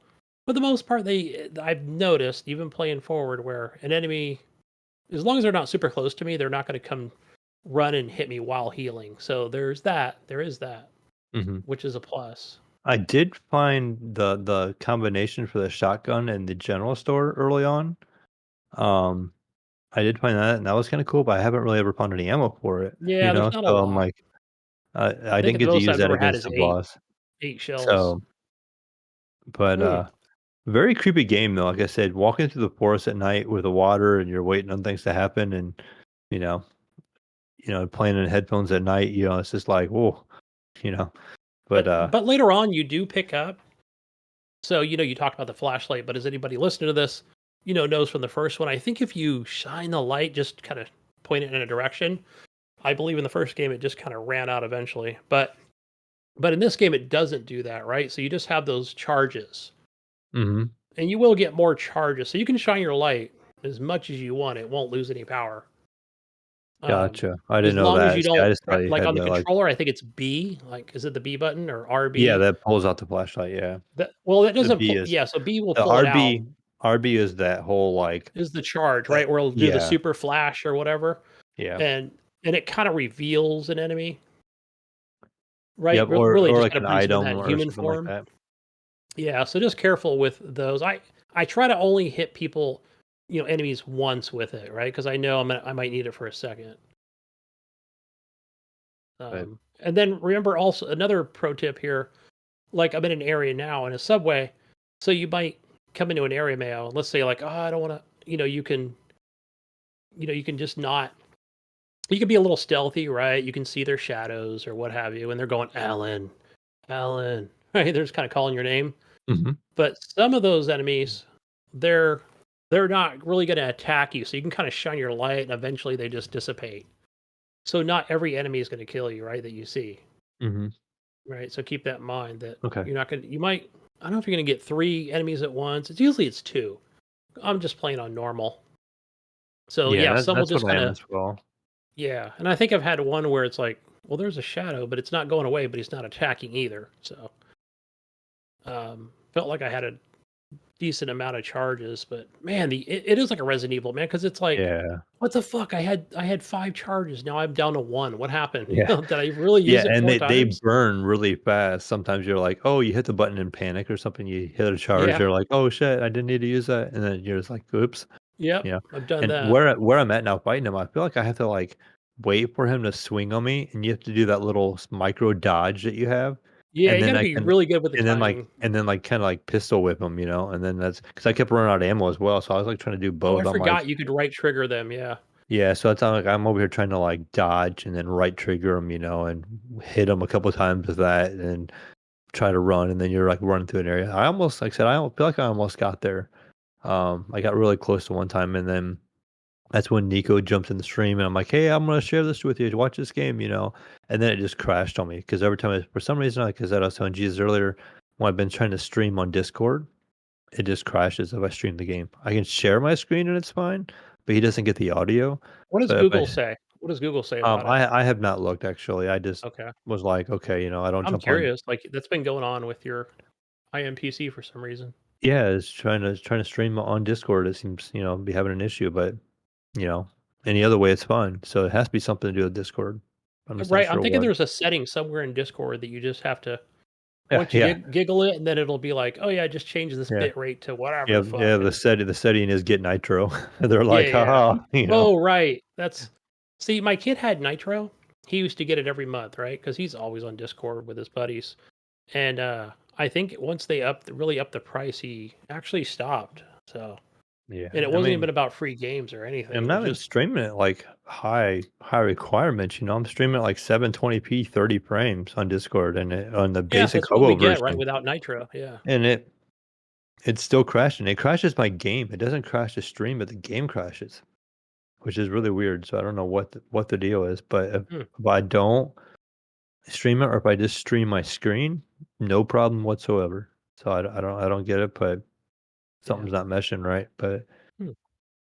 maybe I'll reinstall Discord. Maybe I'll sign out, and then reinstall completely, and then see if that helps. Maybe, but Because I think yeah, Discord just does their auto updates, right? I mean, if I turn the PC on, sometimes yeah, it'll tell me like it's time, you got to do it. yep. But So and they're maybe not very there's often. something there.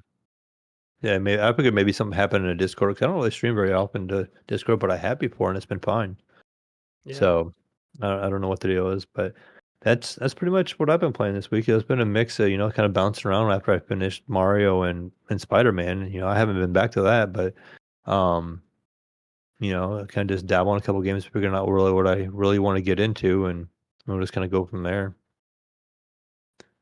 Nice. What about you, Gunny? Yeah, speaking of Alan Wake, I got a good amount of time with it this week, Saturday, Sunday. And but yeah, so far so good. It's so I don't know where am I at in the game. So I'm at a point now where the game tells me that like okay, after I've interviewed Alan, as the FBI agent, and there's 2 of you, right? There's a female and another male. You're basically interviewing Alan in the hotel in that whatever fucking town you're in, Coffee World or some shit. And and it's like, okay, well now you can play as her story as what's her name? Saji Anderson, Sage, however you say it, Mm-hmm. Saji. And or you can play as Ellen Wake, and it says, okay, so that you can do that by going to the janitor's closet. And I'm like, oh, okay, wasn't the janitor's closet? I think that was in the police department in the basement or something. near the morgue, or yeah, it was something like that. Like I just remembered that from earlier chapters. Hmm. So I assume that's what they're talking about. Like I can just go back to the town and go there. Is that what they mean by it? So, but by default, I'm like, okay, now I'm back to the FBI agent, and I've gone to a new town. When I say new town, it's like waterway or something like that, and it's just a short little area that they let you explore. So, and there's not much to explore really. You go talk to a few people, and that'll lead you to your next mission. So, uh, analogies are, man, I go to talk to those two guys that did the TV commercial. They're like the adventurous to, take you on your next adventure. Those silly TV commercials that they show. Yeah. And Yeah, so those are now funny. yeah, they were. I forgot the bear attack. It was funny. Yeah, they're Really kind of corny stuff. creepy and corny and funny all at the same time. It's all of that, right? Because even when she went up to him, she's like, "Yeah, hey guys, how are you? I want to go. Visit the trailer or whatever." And they're like, "That's funny, Saji Anderson. You're our favorite resident." And then her in her head, and she's saying like, wow, they really think they know me, They think they know me like I'm in the story. I'll just play along for now, whatever they Yeah. believe, And And that's even weird like, too, like, where people keep thinking they know you, You're yeah. like, "What's going on here?" And there's some more stuff even shortly after that where it's like where even she's like, "Oh shit, like I know who that person is." And and it's just like a real emotional moment for her. And like, yeah, I won't spoil any of that stuff. And she's like, "Oh fuck, like basically Alan's writing me into the story, like, oh shit, bad shit's gonna happen or has already happened." And it's like, oh my gosh. So Mhm. um but yeah, kind of in between that where uh like now I'm at this like amusement park, and it's really dark, obviously, like that's the game. And I gotta find this trailer park. And they offer some I don't know, I almost want to say they're kind of easy puzzles, but I really just like the explorational part of it, where it's like, okay, where the fuck am I supposed to go? And I don't think I've YouTubed anything so far or gone to Reddit or anything. That's how I am. A little hard headed, man. That's how I am. I'm like, I'm gonna do this. I'm Yeah. gonna try and figure I it out. I don't do that Fuck. kinda stuff. I try to figure it out on my own. I don't ever Yep. pretty much YouTube anything or anything like that. I spent so much Unless time I'm trying to really, find. really stuck, yeah. Yeah, I spent so much time trying to find this combo to the safe. I'm like, it's got to be here because the first one was easy with the Ferris wheel and the numbers, right, to unlock the door. And it's like, um, fuck. So then, I'm trying to think. I think I finally found like a document or whatever. And it's like, go look at the wall on the fucking, in the coffee gift shop or whatever, and you'll see like stickers next to their names and how many stickers are on each face, or each photograph. And it's okay, I get it. That's pretty simple. I see where they're going with it, right? Because it's a Resident Evil style type, right? You got to do one thing to get to another, to get a screwdriver, to open a door, to go to the next Yeah. place. Yeah, it's like that. Um, but yeah, graphics are great. Everything's detailed. I really like the world, Mhm. Um, and so far, I mean, there's just not a lot of enemies. It's that part is kind of predictable, right? It's like, oh, I've got the key to the safe, right? And I've already been through this little amusement park like 4 fucking times running around it, trying to find out what to do next. So I know now I've got a screwdriver. Boom, right? There's going to be more enemies to fight because now I got to get up out of here. Um, but I felt they were pretty easy to kill. So yeah. Another pro tip, Mayo, is you want to take like check your inventory often, because now I got like 2 of these what are they, the fucking little gas tanks or whatever, air canisters or something. So Uh-huh. you can take those and you could throw them on the ground or whatever, so an enemy's walking towards you. Boom! I kind of did a one shot Shoot on an 'em. enemy. Yeah, I was like, nice. oh nice, that actually worked out pretty fucking good, man. So yeah, yeah, I'm enjoying it. So Um, yeah. So then, I don't know. I think again, that'll be interesting. Like, it says to switch back and forth. I'll have to get back to you next week on kind of what that is. So maybe once I complete this chapter, I'm assuming what the game is trying to tell me is that I can go on the next chapter with the FBI agent, or it'll say, hey, like, because I don't think you can do half. It's not like you can do that, right? I can't do half and then run back to the switch over to Alan, So because that's really what you're doing is between the two, and But they what do interact. chapter? But what chapter are you in now? Okay, so there's a little glitch on that. Like, so it even said it like when I was playing it this weekend.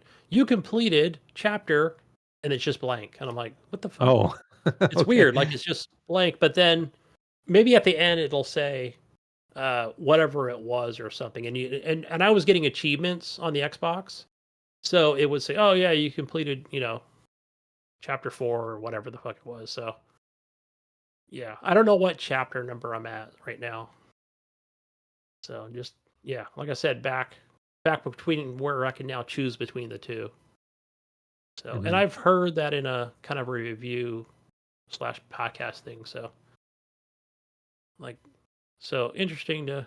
I do want to jump back between the two though. That's kind of what I want to do. I don't want to complete a whole lot of hers and then a whole lot of Alan's. I want to jump back and forth, kind of see how the story plays out. So because he goes to different places, like he goes to random fucking places. He's like, because he talks about New York City, and I don't know, maybe the fictitious town where this is where I live with Alice.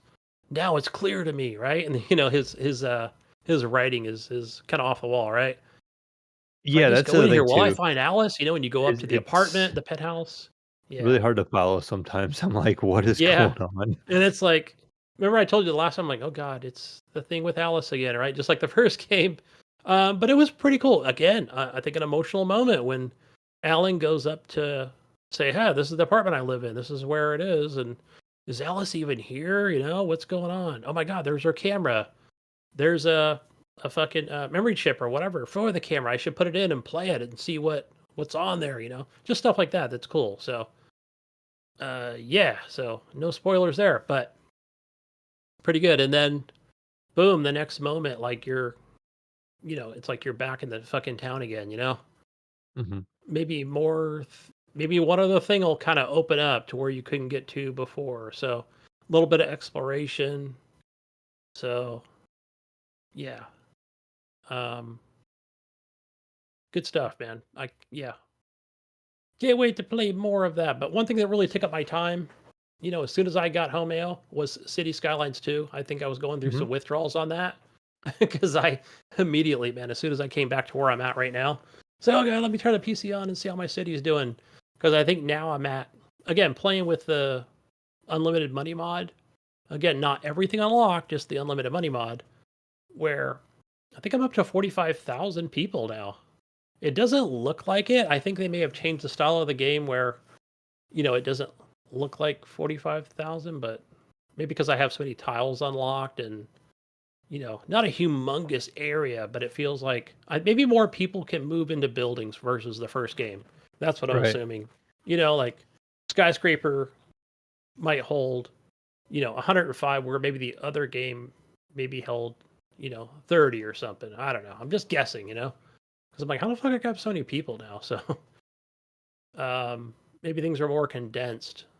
So, uh, but now it's kind of nice because I can like, oh yeah, I've got so many unlock points and make sure I can now get subways and trains and boat, you know, fucking boat docks or whatever, or cargo ships and all this stuff. So one of the things about that, it's just like the last game where, if you've got a waterway going through your town, you kind of have to draw the lines as to the route the ships are going to go. So it doesn't matter if it's cargo or just a cruise ship. Um, you got to make sure that that waterway is kind of clear of it, so it has a known path, right? So it has to go to the city limit, of course. So one of the things I did was where I screwed up, I think, was I built some like the terminals or whatever, like put a couple cargo things in there, and then connect those two, and of course it goes out too, right, to the outside city limits as well, so you can get some other stuff from you got to sell shit, right, or you can trade stuff back and forth within your city, all the goods or whatever. So Could be, anything from lumber to fuck, you name it, right? It just kind of, the game chooses for itself, right? Whatever your industry is going to produce. But one of the things I did was, so I think I have 3 shipping terminals. Not shipping, but again, back to I'll just call them cruise ships. But I think they can be used for like transportation as well. So I put all those in, and it's like, but I think I still like did some terraforming. I hate terraforming in this game. So, that, what does that mean, right? Like raising, the fucking ground levels up and down, and water has movement, right? So I got in there and just started like I was Mr. Painter, I'm like, I'm just going to make some of these waterways a little bigger and, make sure these ships can get through. Well, then my city started to flood in other, a couple different areas. Again, smaller areas. Well, what did I have in one area where I had a bus terminal? I'm like, fuck, So, because I can't get rid of the water, at least I don't know how, when things are flooding. I had a power plant there. I'm like, son of a.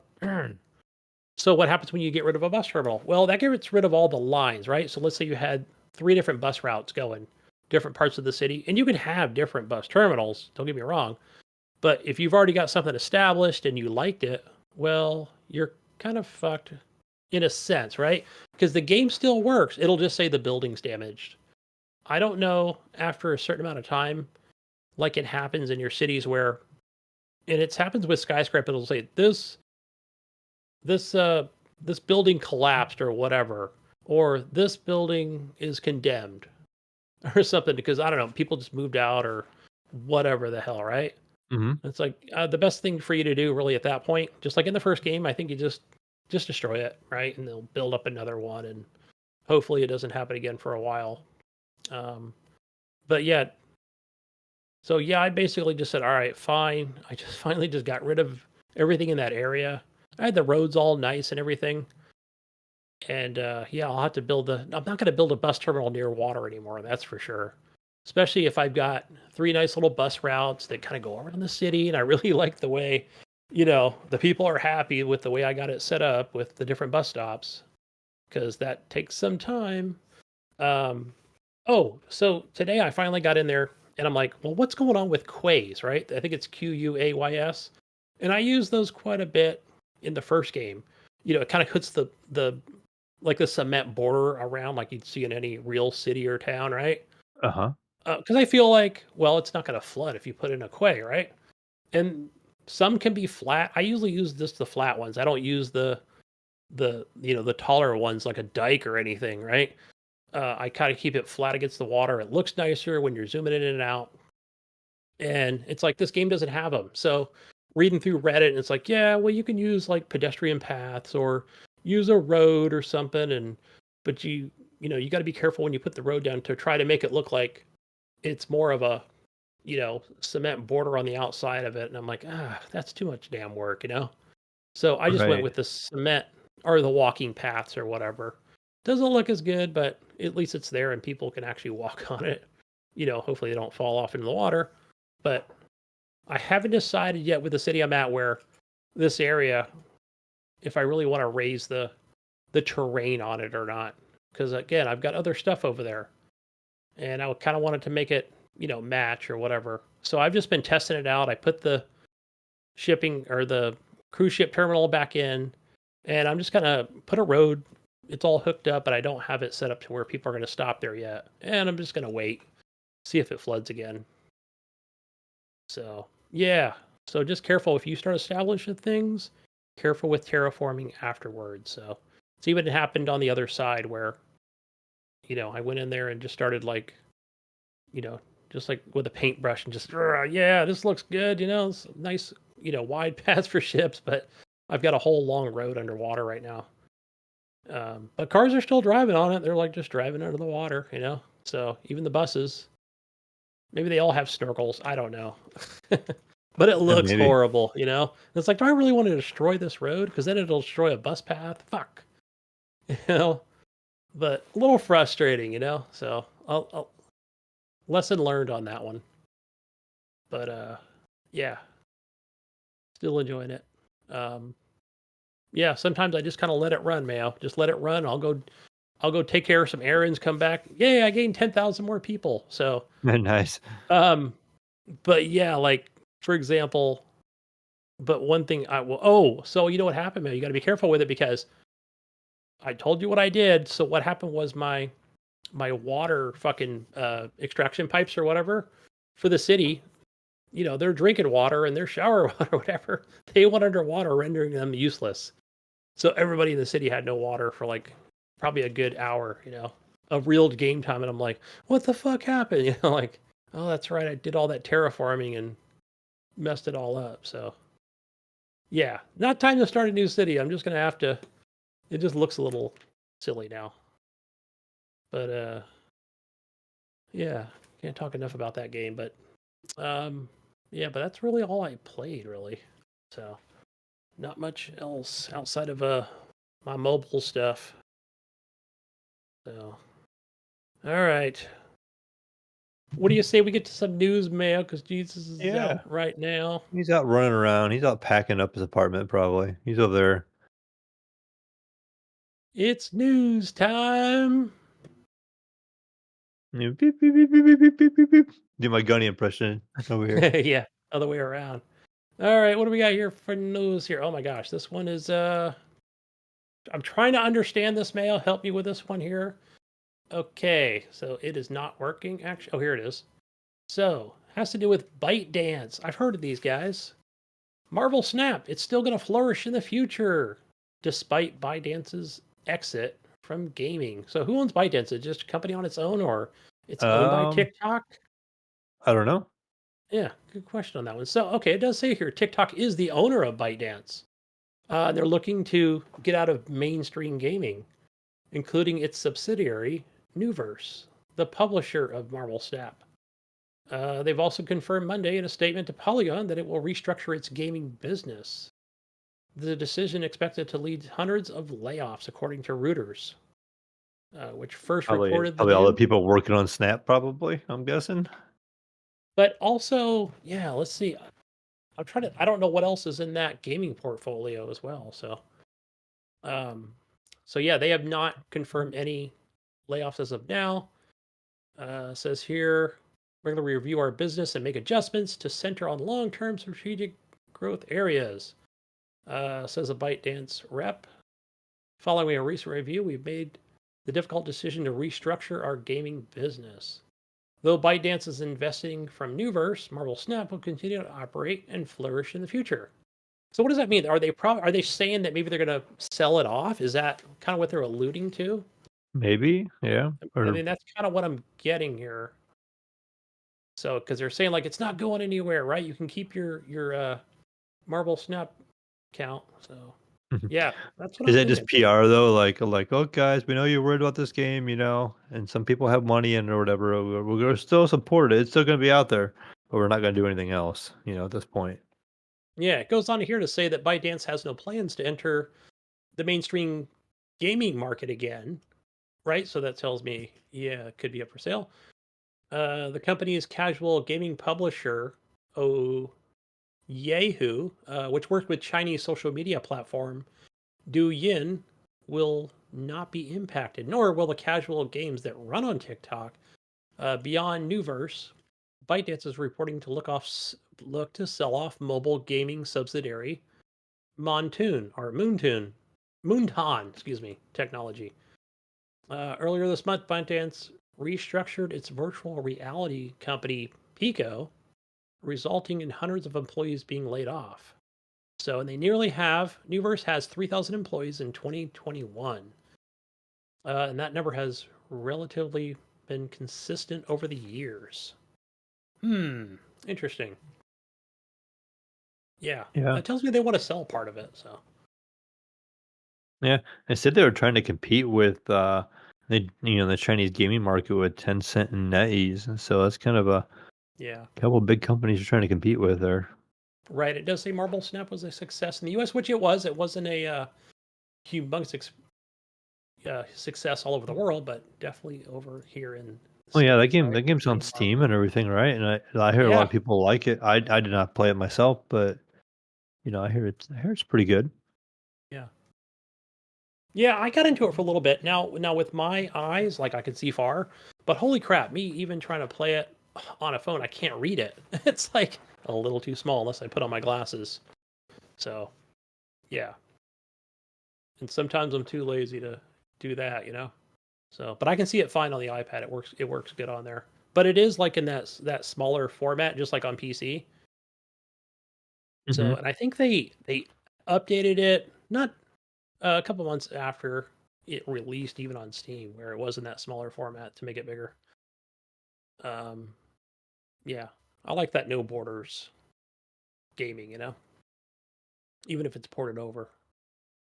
What else we got here? The kids in the United States of America, they want their game subscriptions in virtual currency more than oh yeah, more than games this Christmas. So they want Game Pass, they want PC, PlayStation Plus, right? And just Roblox. It sounds like, right, rather than actual, games. Which, yeah, maybe they're talking the physical medium Yeah, here. they want that subscription and gift cards. Hey, give me a gift card. I can buy skins and stuff. I'm assuming. Yeah, they want let's see, games related products for Christmas, but only 22% have asked for physical games. So 72% of all children. I wonder what the ages are. Let's see here. It is out of the 500 children surveyed, ages 10 to 17, most are planning to ask for video game related gifts for the holidays.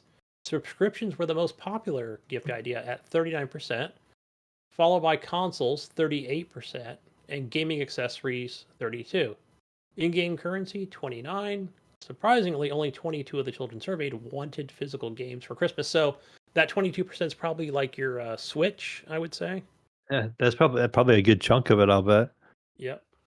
And so this is the ESA doing the survey. Yeah, well, welcome to the digital age, right? Like this Yeah. is, just even more of a sign showing physical media is dying dramatically. These kids don't want, they want to, I guess they want to open something, so like maybe, have the digital code of a game, I guess, but they don't have the physical version, like how they just come in a box now or whatever. But Right. I Yeah. think they just rather have gift cards and then just buy what they want or subscribe or do Yeah. whatever. Yeah. So it says here for the adults for the study, found that 1 in 3 plan to buy video games for themselves or others, with 57% of the parents considering buying video game related presents for their children. Gaming related products come out on top, obviously, beating other gifts ideas such as money and gift cards, 70%, or tech like smartphones and watches, right? We all need that stuff. We all need our smartphones. And yeah, smartwatches. The wife just bought the new Apple watch, which is pretty nice. I think she got the latest one at Target, Hmm. and it's pretty cool. Like it's basically a mini phone. And one of the things she did right, being in, always getting text messages and phone calls, that working in an office, working around the office, right? She's like, oh God, can I just turn these things off or whatever on the smartwatch, right? So, which I guess it just doesn't beep or whatever. It's still going to keep popping up, but yeah, at least you turn the notifications off. That's there. So that was maybe a downside. Is she was like, I want to use it more for exercise, or you know, how many steps did I take? So, but so Yeah, far it's good. yeah, I got one for my girlfriend. I got her a Galaxy Watch 6, and Yeah, she uses it those a are pretty lot cool. to monitor sleep and heart rate and all that kind of stuff too. But sometimes Me, I feel like it's just better to be unplugged though. Like I've been opening Facebook and stuff like that less, and I feel better doing it. Like yes. She's a big open the Facebook, app all the time. I haven't been on Facebook really, like, yeah, it's been what now, Mayo, a couple of years now, but I use a lot of Messenger. That's just for me. yeah, But we no, use I've got Messenger the quite a bit. yeah, yeah. But what do I have here? It's the damn, Google just bought this too. Now I can't even think of that. It's the Flex or whatever on the watch that I have, and I haven't been wearing it lately either. So I just been lazy, I guess. But anyway, moving on here, guys. It says here, this is the same article. Books were the lowest on the gift list, Mayo, 26%. Yeah, who So has I time to assume, read, right? right. I don't. Hey, you know what? It's all Audible for me, man. So Yeah, it's all sci-fi shoot 'em ups, Love those fucking books, man. And I love that Audible. It's not a plug here, but it's like the Audible Plus or whatever. So it comes with your subscription. So they do have the Audible originals. So like I might come across a good gem, Mayo, where it's like, oh, listen to this. It's basically free with your subscription. It's 3 books at 16 hours, and it could be a cool space comedy, fucking drama or a space opera. Oh shit, I'll take that, and it's actually pretty good. I'm not too much on the whole Southern voice thing, but yeah, it's like, yeah, like, but so far so good. It's like, cool. I'll just put whatever I have to the side and listen to that. So love Audible, especially being like a, delivery guy during the week. So works out Yeah, pretty if you're good. driving around a lot, it's nice to have something like that in the background. Yeah. But moving on here, more than 212 Americans play video games regularly. So it comes as no surprise that games are on the top of everyone's list this year. So yeah, whether it's a family getting a new console, updating their controllers, headsets, adding to the library, new games, expansion packs, we know games are a great tool for families to play together and connect during the holiday season and beyond.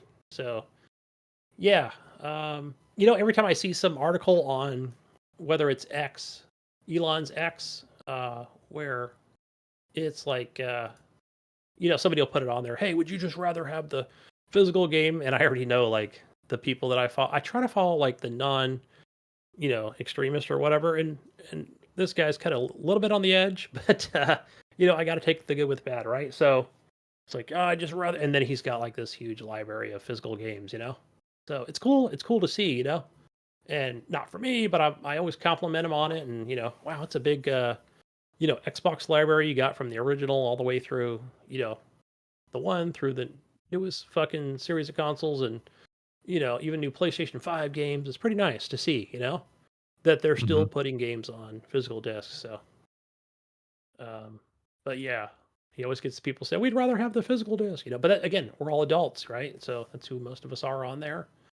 So yeah, and the kids want all the digital stuff for their Roblox, and their Fortnite bucks and shit like that. So definitely.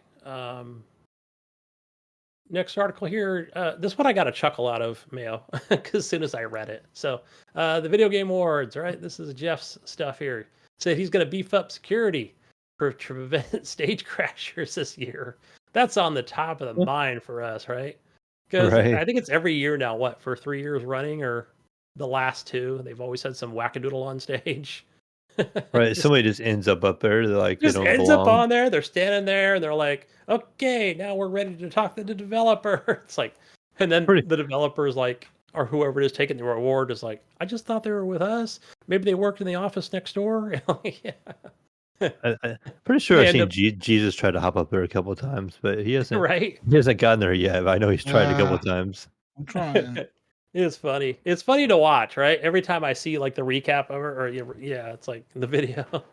The guy's just standing on stage like, motherfucker, I'm gonna be talking. They just think I'm with the fucking team, man. It's hilarious. Jesus told me in secret the other day, Gunny, that he was going to sneak up there with the Harry Potter Hogwarts group, but I don't think his plans are going to work very well because I don't think he's getting Maybe too many wearing a hat, awards. a wand, maybe Right. a robe. I don't think they're getting too many awards this year, even though they should. They got shunned like Starfield, man. Those fuckers. Oh, they got to have been shunned even worse than Starfield, I believe. Yeah, right. That was the thing. Like they were like, look at us over here. Like, yeah, we got what happened with us, But yeah, back then, I think this was during the Game of the Awards show. It was the 2022 awards, right? The kid, right, who crashed at the From Software acceptance the Game of the Year award for Elden Ring. I just have to laugh at this because it was funny. I'm sorry, but look at the reaction from Jeff. It's funny. So don't expect the same thing to happen in 2023. Jeff said during a recent live stream that we definitely have plans for better security this year. Like they'll probably actually get the names of the people, right, and faces of who's actually supposed to be there. So yeah. Like how many people are coming on stage with you? Oh, this many people. Right. Like there's going to be 6, not 7. So that means Jesus, you have to go play some Hitman and get used to doing all that again. You gotta go like kick find out somebody who's out gonna in be the up there. bathroom. take them out in the bathroom, take their out, Yeah. their clothes, and They're nobody will Right. know Go nobody behind will know it's stage. you, and you'll sneak up there. Yeah. No, yeah, but apparently at Gamescom during opening night, two people rushed the stage and then talked into his microphone while he was talking. And they said Bill Clinton wants to play GTA 6. Yes. Yeah, I Yes. remember Yeah. because everybody's like, "What So, has Bill Clinton got to do with this?" So they were like, "What?" yeah, and then last year was when the kid went upstage with the winners of Elden Ring from software developers, and remember he thanked his rabbi, reformed Rabbi Bill Clinton Yes. for Yeah. this or whatever. Oh, so they said that they plan to beef up security and have more security at the place, but he didn't give any details, of course, because why would you give details on what security you're gonna have? You know what I mean? Right. Right. I think just better, not only security, but then also, what would it be like? He needs to hire some coordinators. Would that be the right term? Right, the ones that are actually going to be like, all right, so it's going to be how many? The 6 people, coming up on stage. Like somebody has to know, right? Like I feel Mm, like the last couple of years where it was like, I don't know, we just invite the team up, whoever they are. Yeah, We yeah. don't yeah, know. We just know they're here. yeah. We don't know their names or anything, but yeah, they probably have to, right? You have to have a coordinator being backstage prior to, and They'll probably have RDP. some sort of badge on or whatever that says that they can go on stage or whatever, Yeah, That'd or be the some easiest sort way to do it, of right? Like, just have a badge yeah, you just show the guy at the stage who monitors it. Like, yeah, no badge, you don't get on, kind of thing. yeah, pretty much. That's the easiest way to do it. That's the way I would do it. Is I would tell them, okay, which one of your teams are going to go on stage if you win something. Okay, you all get a badge to be able to go on stage or whatever. Or if you're And then nominated or something like that. yeah, like if you don't have a badge, then sorry, you can't go up there. Like that's just sorry. You just whatever. You're stuck down here. yeah. But yeah, Dang. in other news, Valve CEO Gabe Newell has now been ordered to attend an in-person deposition relating to an overgrowth developer Wolfire Games antitrust lawsuit against Valve, despite his request to do it remotely. Apparently, the Valve CEO had requested the remote deposition due to concerns regarding COVID-19, but the court said he presented insubstantial evidence to suggest that he is at particularized risk of serious illness from COVID-19. Yeah, he must be really scared of that. Right, And he's probably still in New Zealand on his yacht. the Yeah. order which the order, which was filed on November 16th in the U.S. District Court for the Western District of Washington, included a statement from Wolfire Games which said Newell is uniquely positioned to testify on all aspects of Valve's business strategy, and an in-person deposition will allow them to adequately assess Newell's credibility. So yeah. So it says here that apparently he can wear a mask while going to the court, but he will have to remove it during his testimony. And yeah, apparently Wolfire Games CEO David Rosen is leading a class action lawsuit representing game developers against Valve. Um, so they're saying that Valve has too much power on the PC gaming world, and that they're taking too much of a cut when it comes It's to like the same cut that Sony and everybody else is taking. So it's like, yeah, it's a hard fight when Sony's and all them other doing it already. Like, the only one that's not doing it's Epic. And they're trying to do the same thing. They're like taking people to court for this and that, saying it's too much or whatever, but it's like Yeah, the it same doesn't. yeah, same fight over and over again. We keep hearing about it. I'm looking at this article. I mean, I went through it. Like, it doesn't talk about. It just talks about the 30%. It just talks about an increase, but it doesn't say what increase. It's 30% across the board, right, for everybody that I know of. So I don't. interesting to hear. Yeah, what what increase this Wolfire Games is talking about. So I mean, the only thing they're even like grumbling about is just the dominance of Steam on the PC Yeah. gaming market, right? Which is Steam, or you got one other option, right? You can go to frickin' GOG or Epic, you know. Or Epic, yeah. Yeah, they take 30%. How about that? And what Epic doesn't, just go to Epic, I guess. Oh, right. You could do a deal. You can cut a deal with them, right? Where they take 20 or 25 or something and just be exclusive for a year, like some other smaller developers like Remedy or somebody else. I Sweeney, assume, right, that Sweeney's they. Sweeney over at Um, Epic. He says, "We'll take you back over here to Epic, guys. We'll take you over here. That way, I can start paying for my forest again." You know. Yeah, right. We'll even give you $1 well, million, right? Because you're they're exclusive for a year. suing Steam because they're saying that Steam's 30% cut is quite high compared to like Epic, right? Because Epic takes That's like 1.99%. But they're also saying that Steam also has like an unfair advantage and an unfair like pressure on developers because they're saying, for example, like you release a game on Steam, right? Say you release the Mayo game on Steam, Which and one exists? you put it on there for $15. But then, you find out that you can put it on the Epic Game Store for $10 and make just as much money. So you want to do that. So you go to the Epic Game Store and you put it on there for $10. Well, now Steam will call you up or email you or whatever. They'll contact you and they'll say, "Hey, uh, this Mayo game cannot be $10 on the Epic Store because it's $15 on Steam. So either we're going to remove it from Steam or we're going to match that price." Or if you start selling keys like on another site, some other store online, like I don't know, Amazon, Walmart, whatever, and you decide to price the game at a lower price than what you have it on Steam, Steam forces developers to match that price.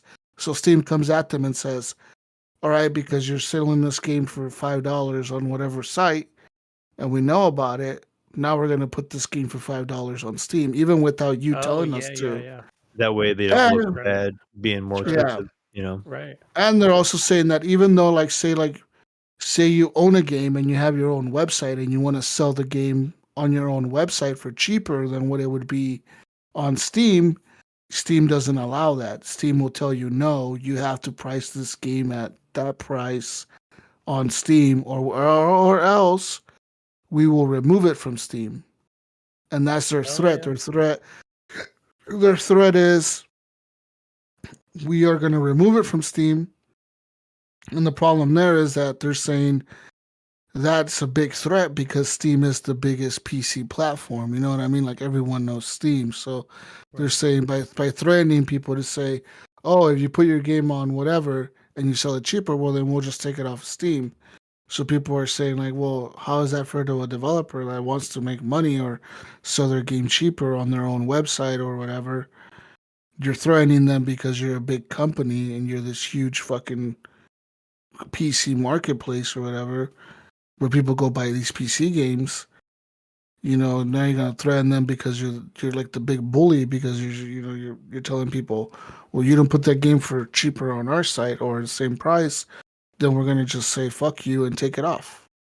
Yeah. And I'm So sure. that's why they're suing them because they're saying that it's not fair. It's being like anti-consumer and anti whatever the fuck.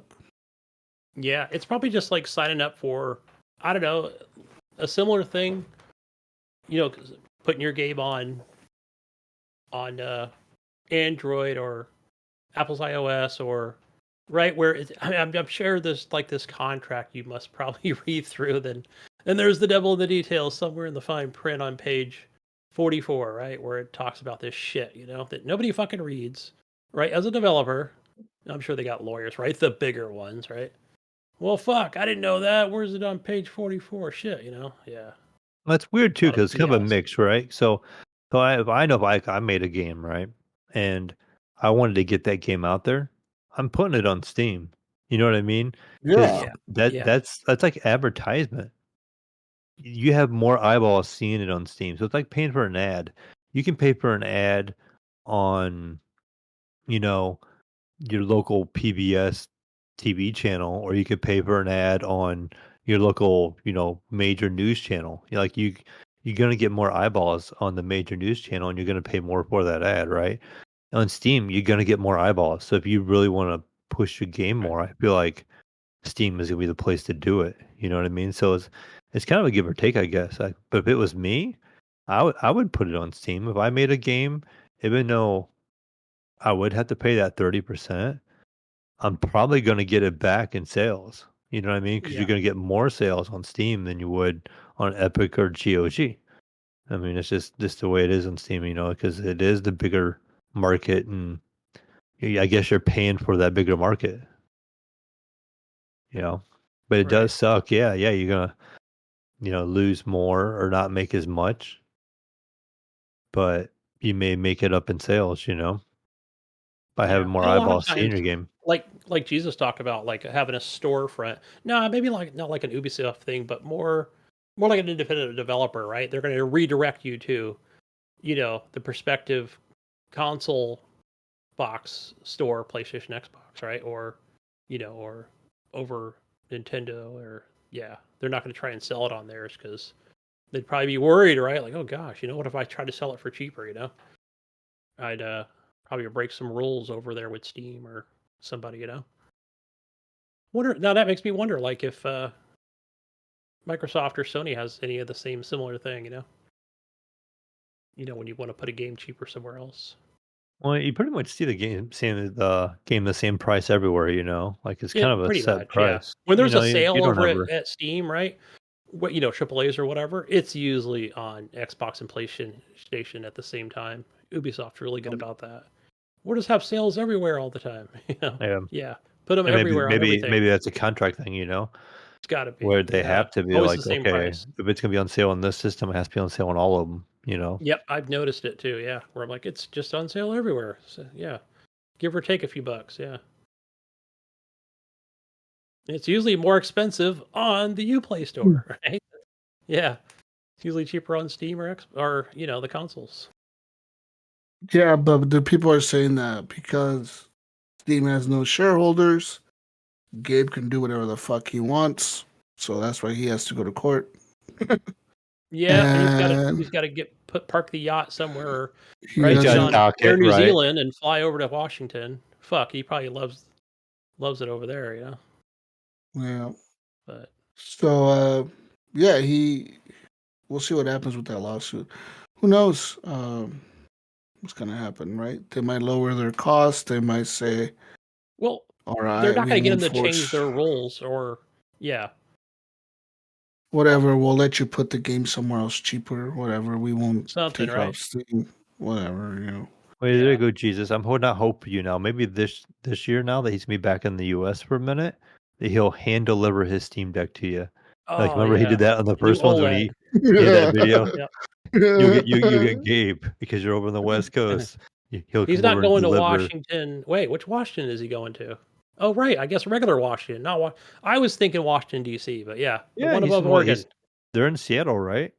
Yeah. Yeah, Shit. so Okay. Yeah. yeah, he's not far. He might come down and say hi to Jesus. Be like, "Here's your Steam Deck, Jesus. Sorry Even it though was he's got so to sit in late." 3 hours of traffic, right? But still, he'll make In it. other news, Ubisoft has said that a pop-up advert that was seen a few nights ago on Assassin's Creed games have now been disabled and were a result of a technical error. The adverts, which promoted other games in the Assassin's Creed series that are currently on sale for Black Friday, were spotted by some players yesterday evening, prompting complaints online. Players reported seeing the adverts pop up when they paused the action to load the in game map. One example shared on X shows an advert for 20% off Assassin's Creed Mirage fill the screen when a player accesses the map within Assassin's Creed Odyssey. And there's a clip of it, like, like, Yeah. like I saw that. I was like, oh, isn't it? Well, wait, that's the ad for the game he's playing, but it was a different Assassin's Creed apparently. no, yeah, it's Assassin's Creed. He was playing Odyssey, and then an ad popped up for Mirage. Assassin's Yeah. Creed Mirage, 20% off. I swear they've done that before. Yet not in the not in the pause menu, but I thought it was in the like beginning of the game, but maybe that's different.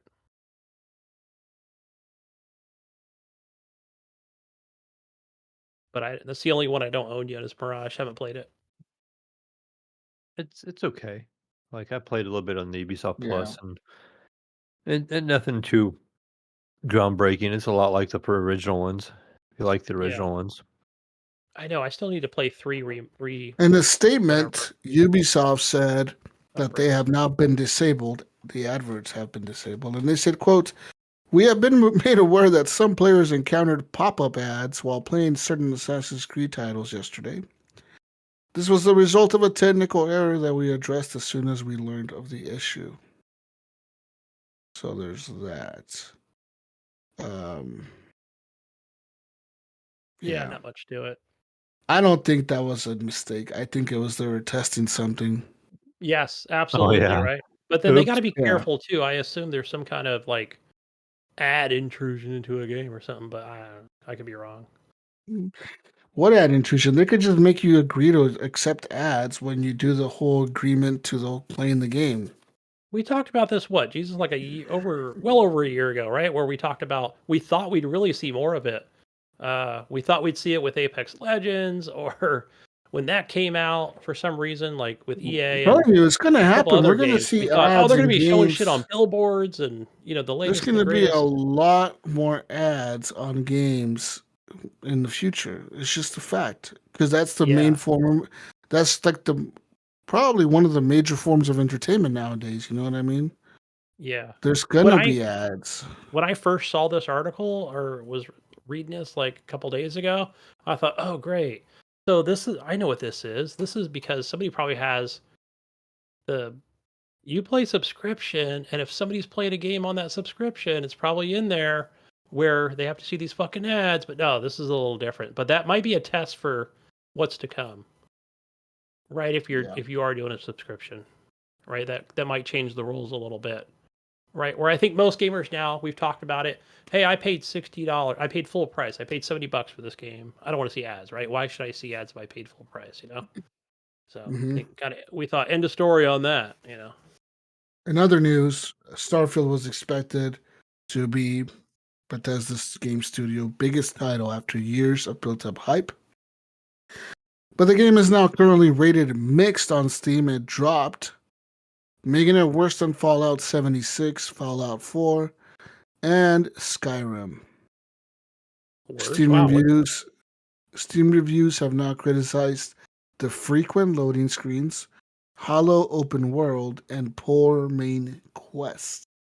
So Starfield was one of the few games in 2023 that had 5 years of hype and excitement behind it.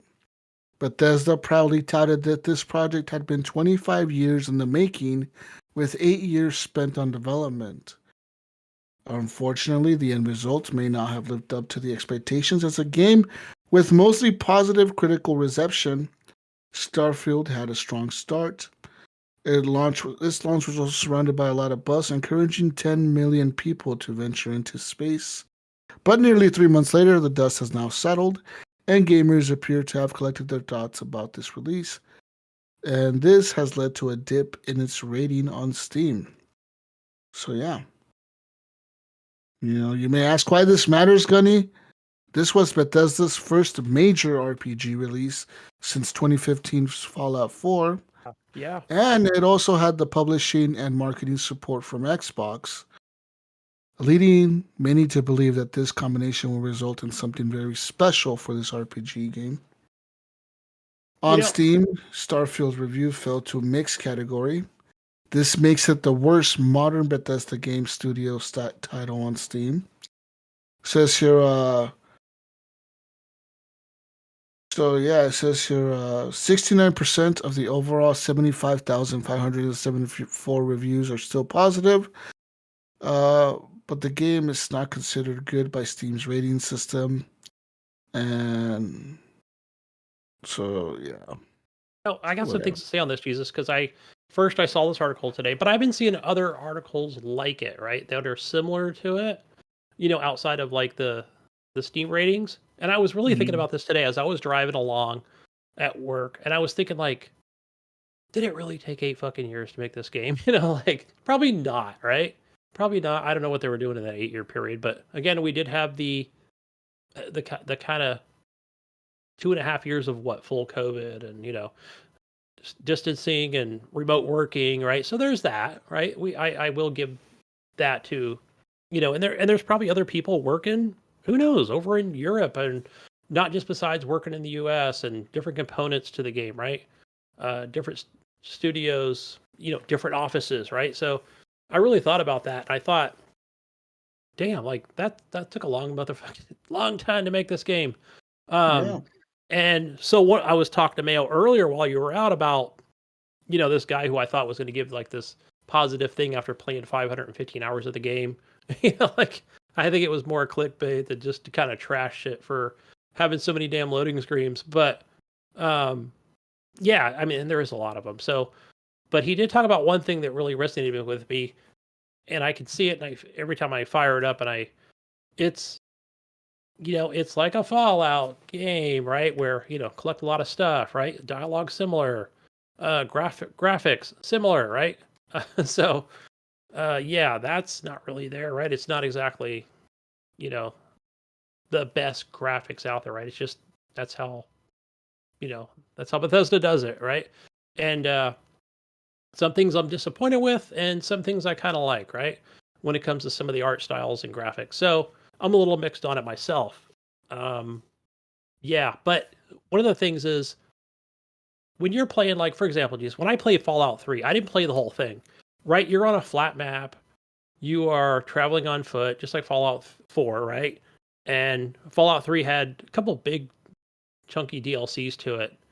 Can't remember the names of those two, and they were super cheap, so I bought them both. Played through part of one of them, but one thing that really I'd say Starfield doesn't give you that the Fallout games do is it gives you that illusion, right? In these Fallout games, I feel same thing with Skyrim, right? It really gives you that illusion that this world is big, right? That it offers so much, and you feel like you're really in the world, right? Where with fucking um shit, now my fucking train of thought's gone on this game, but in this one you're just like, you're sometimes you're flying and like, or you're on the ground, you're just, cut loading screen, now you're at the next world, right? Where I don't feel like it does have that illusion.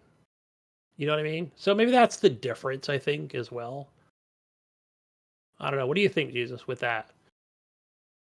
Like, I feel like you're all over the place, right? You're not exactly like, going to really land on the planet rather than it is just more of a loading screen, right?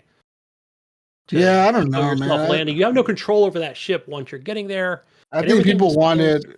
people wanted like No Man's Sky landing. Yeah, there was a lot of comparisons, right, leading up to the launch of this game That's what within like people 30 wanted, days. and They're they like, hey, didn't. hey, They we want didn't. answers. We want. They, How is it going to be like fucking other games? So I don't know, but yeah, yeah, I like so mean, far, I think I am going to finish the game. Like, I think it's a decent, 7, right? Not going any higher than that. I think until I finish the game, but yeah, maybe I'll play one other faction mission. So, but yeah, yeah, definitely not a Fallout game, that's for sure. It's Fallout like, right? It's got all the components to it. It's got the graphics.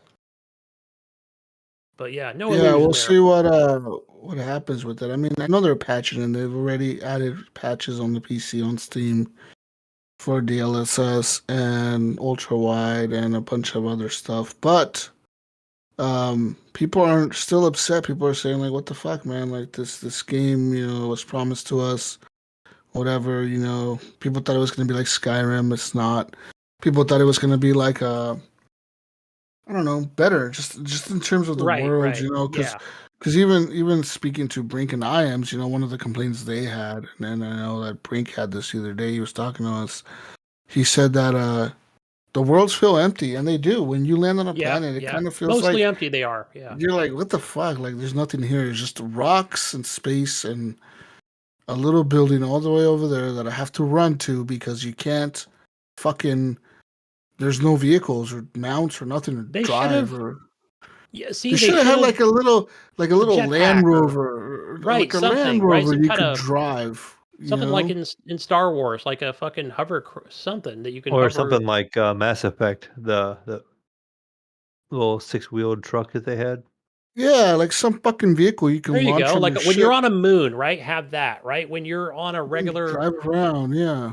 maybe when you're on a fucking planet with vegetation, have a different Give vehicle me or a something that you can fucking leave at your Mars. base. Give me a fucking moon lander rover thing and put a gun on it and let me drive it around and shoot things. You know, like it sucks having to jump everywhere in jetpack for fucking 10 minutes to get to the stupid fucking Yes. objective. Yeah.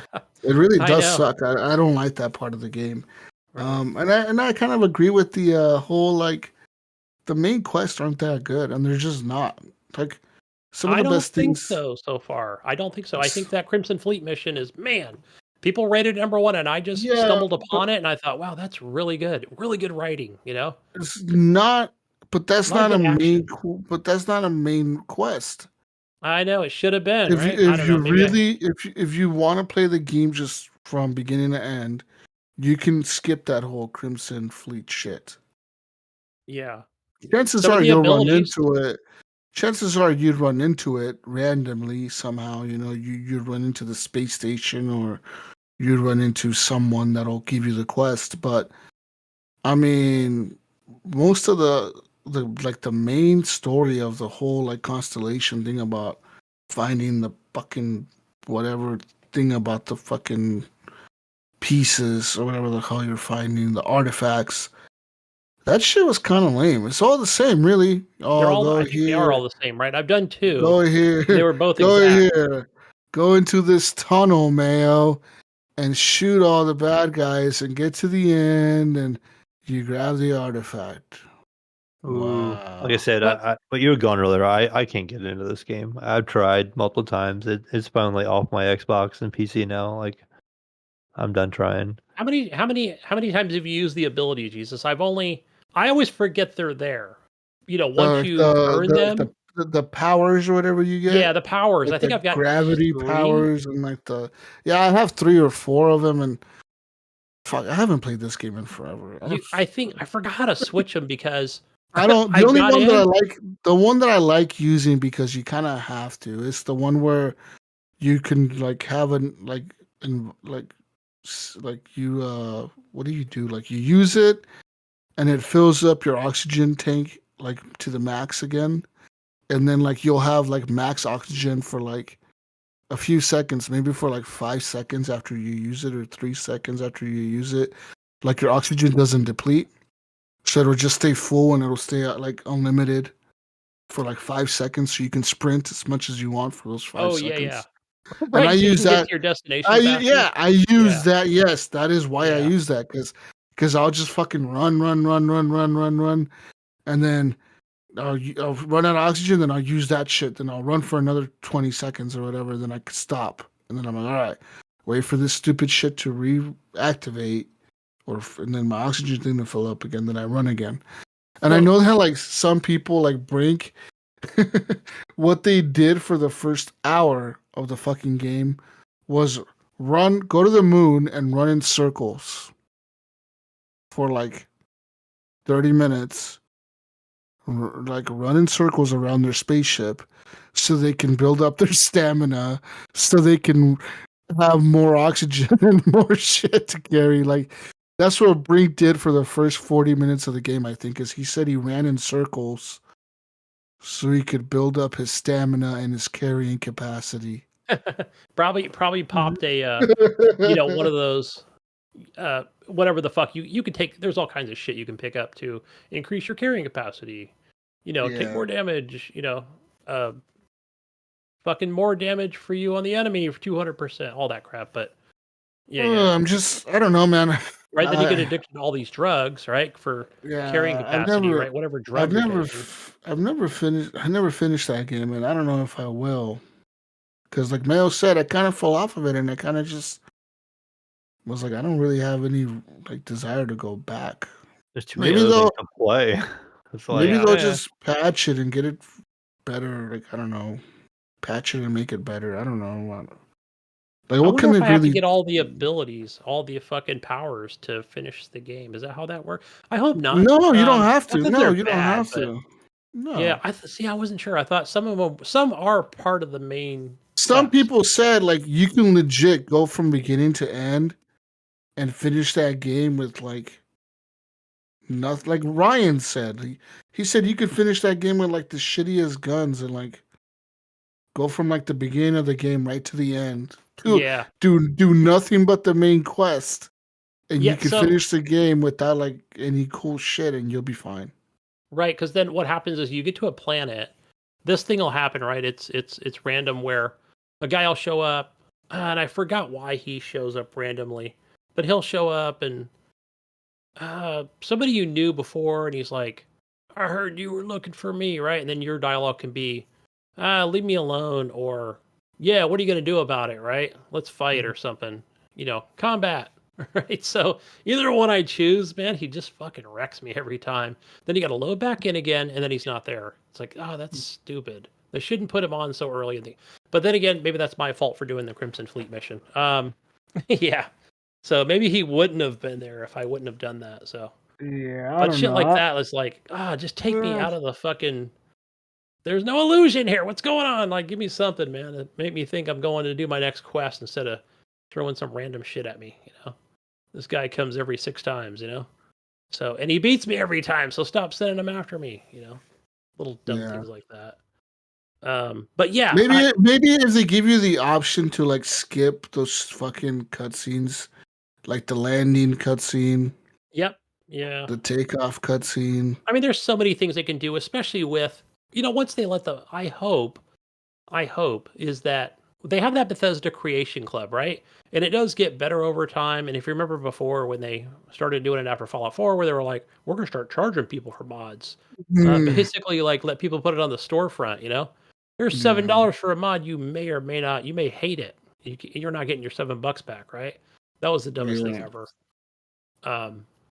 But no, then they kind of simplified things where they were all just pretty good mods, for your Skyrim, your Fallout games. But I hope that that's going forward, right? That we can get stuff like that. Like I said, get a fucking Mars rover, a fucking something from Mass Effect, or some kind of rocket pack, or even something better, Jesus. How about they just update it and say, fine, once you land on the planet, and we know everything is like an equal distance in each direction, because if you break out your scanner, it'll say cave or there's a structure, right? That's what you get. So you got to go to the Mhm. structure. There's something over there. How about you just let me fast travel to it, right? Fine, because the game doesn't already has no illusion, right? That it's giving Mhm. me something cool, right? At least let me just get to it, instead of having a jetpack and run over there like a fucking idiot. Because that's how I feel. Like here we are in the future, but we have no vehicles. So Yeah. yeah, how about just let me land at it or something, to begin with, instead of putting me in the same spot every single time. Something, be nice. Yeah. We'll see what happens, man. I don't know. But yeah.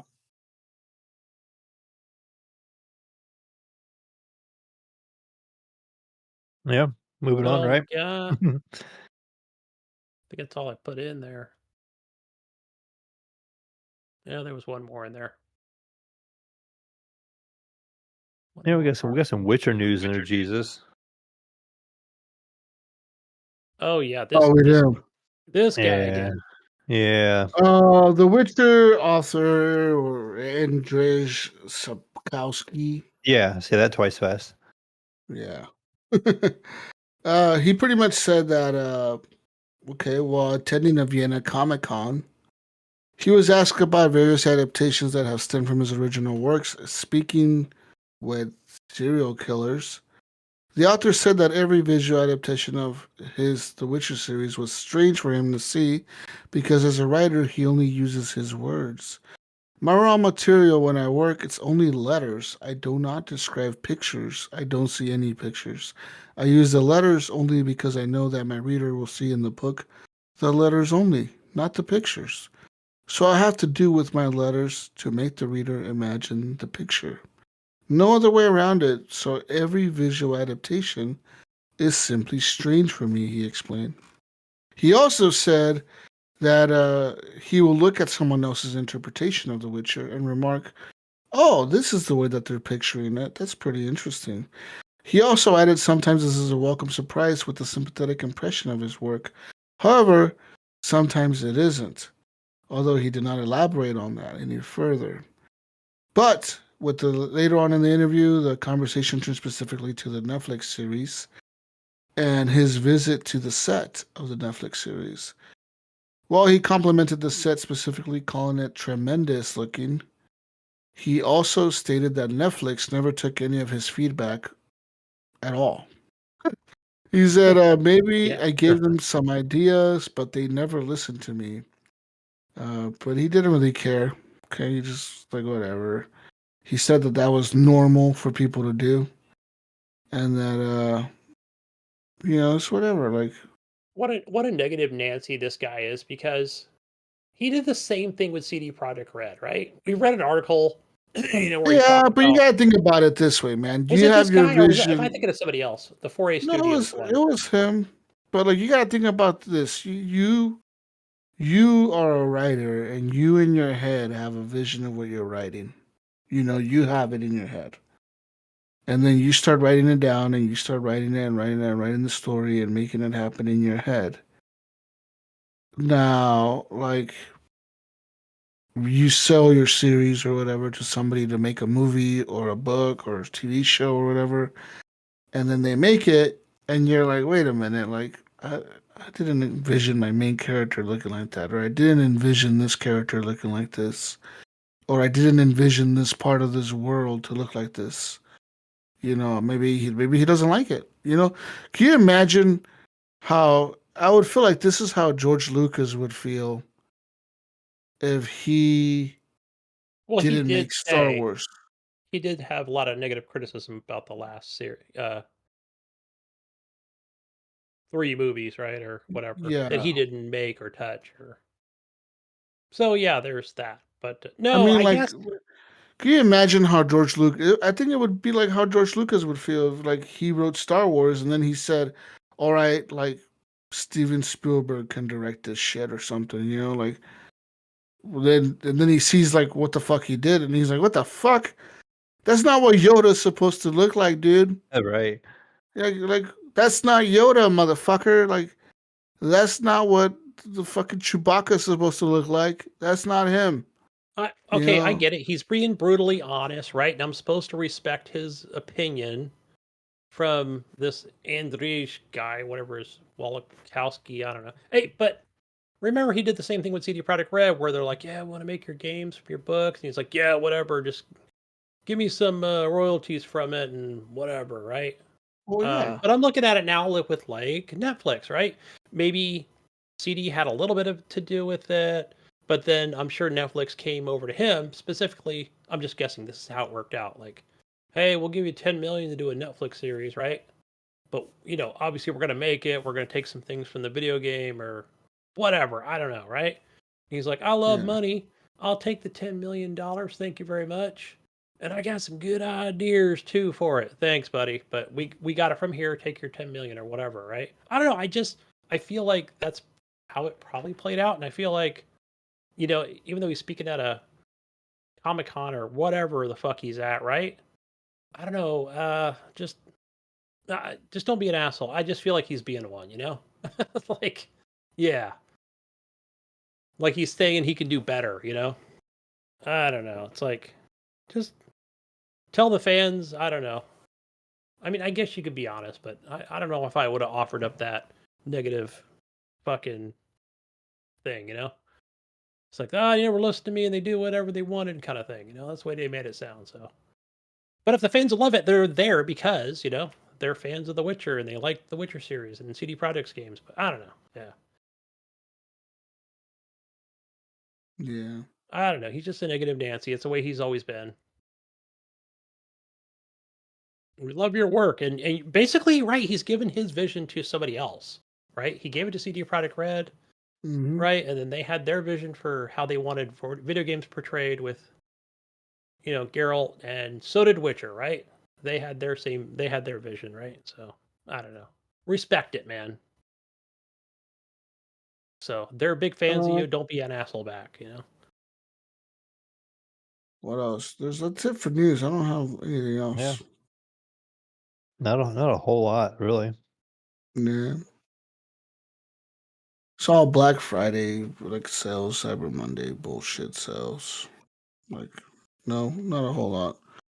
Besides rumors of GTA 6 being $150. Oh, I haven't Yeah. heard that one. Yeah, That's people are. all. Yeah, Jesus, I don't know if this one's new or not. I did hear about it. Somebody was mentioning it. But let's see here. I'll just kind of read it off if we did talk about it any time. So Sony is facing a $7.9 billion massive lawsuit over the PlayStation Store prices. Did you hear about that at all? Have you heard anything? no.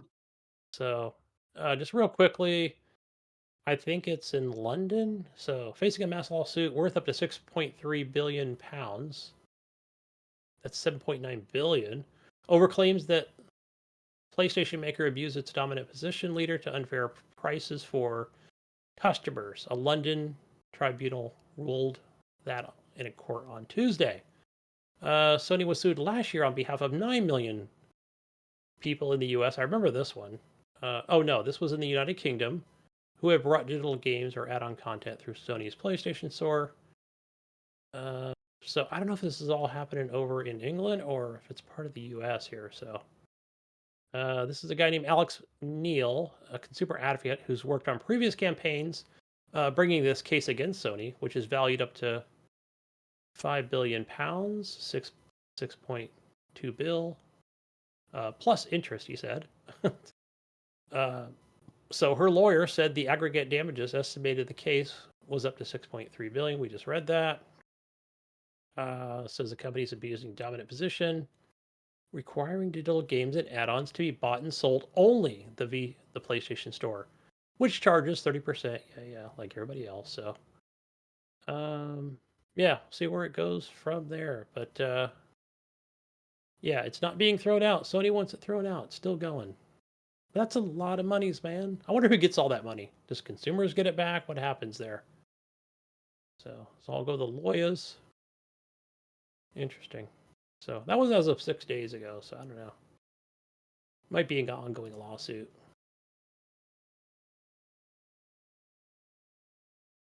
Yeah. I don't know. What is I have to read more into that one, right? To see only the PlayStation Store. So what does that mean? I'll investigate.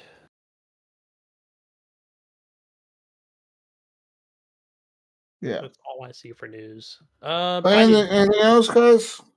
No, I did No, not that's it. update any of the console corner or free games. Oh, I didn't even log into Epic to see what the free game was, but I think we talked about it earlier. Assassin's Creed Syndicate is free, at least via the Uplay store. So log into your Uplay account, playing your free Assassin's Creed game.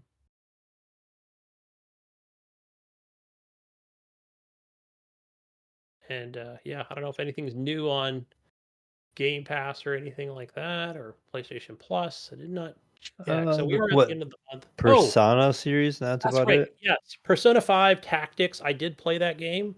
Played it for about 45 minutes. And yeah, it's a tactics games, Mayo. That's really what it is.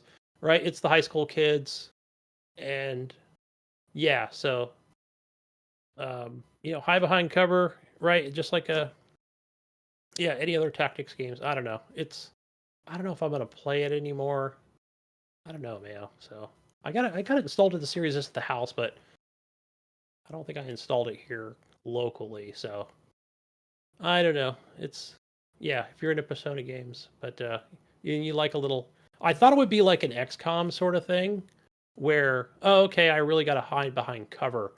But if you ask me, if you watch that first 45 minutes of gameplay, right? Well, if you take out all the story stuff, which is just this dominance queen, and you're in my land, and she'll give you the, she'll basically put a spell on you, and you'll just be in love with her, So she'll be yours, and she'll own you like pawns, So you got to avoid and watch out for her, so you don't fall under her spell. That's pretty much the story. And some of your teammates do fall under it, and you got to escape and get them back, and kill these skeleton dudes. But I don't think the cover matters much. At least it didn't seem like it did. So, because I was playing it like I got to stay behind these boxes or whatever. But then when I went to watch a stream, it's like, yeah, no, not really. It's like maybe you got to get up beside them, and you can kill or damage 2 enemies at once. So, I think not even sure why they even added that in there. So, but I might just play a little bit more of that. So, but yeah, sucks have to go watch YouTube videos to see how this game actually works. So, but yeah, it's not like keep your distance and shoot projectiles. So throw grenades or anything. A little bit different than that. So, yeah. But that's all I played. And yeah, what's our free game here, guys? We've got Deliver Us Mars. Oh, this is the newest one, right? So I want to play this one. Even though I didn't get high regards as Deliver to the Moon or whatever the fuck the first one was, it was actually really good. So, yeah, Deliver Us Mars. So I'm actually going to download that one and play it. So get that on the Epic Store, guys. That's all I have.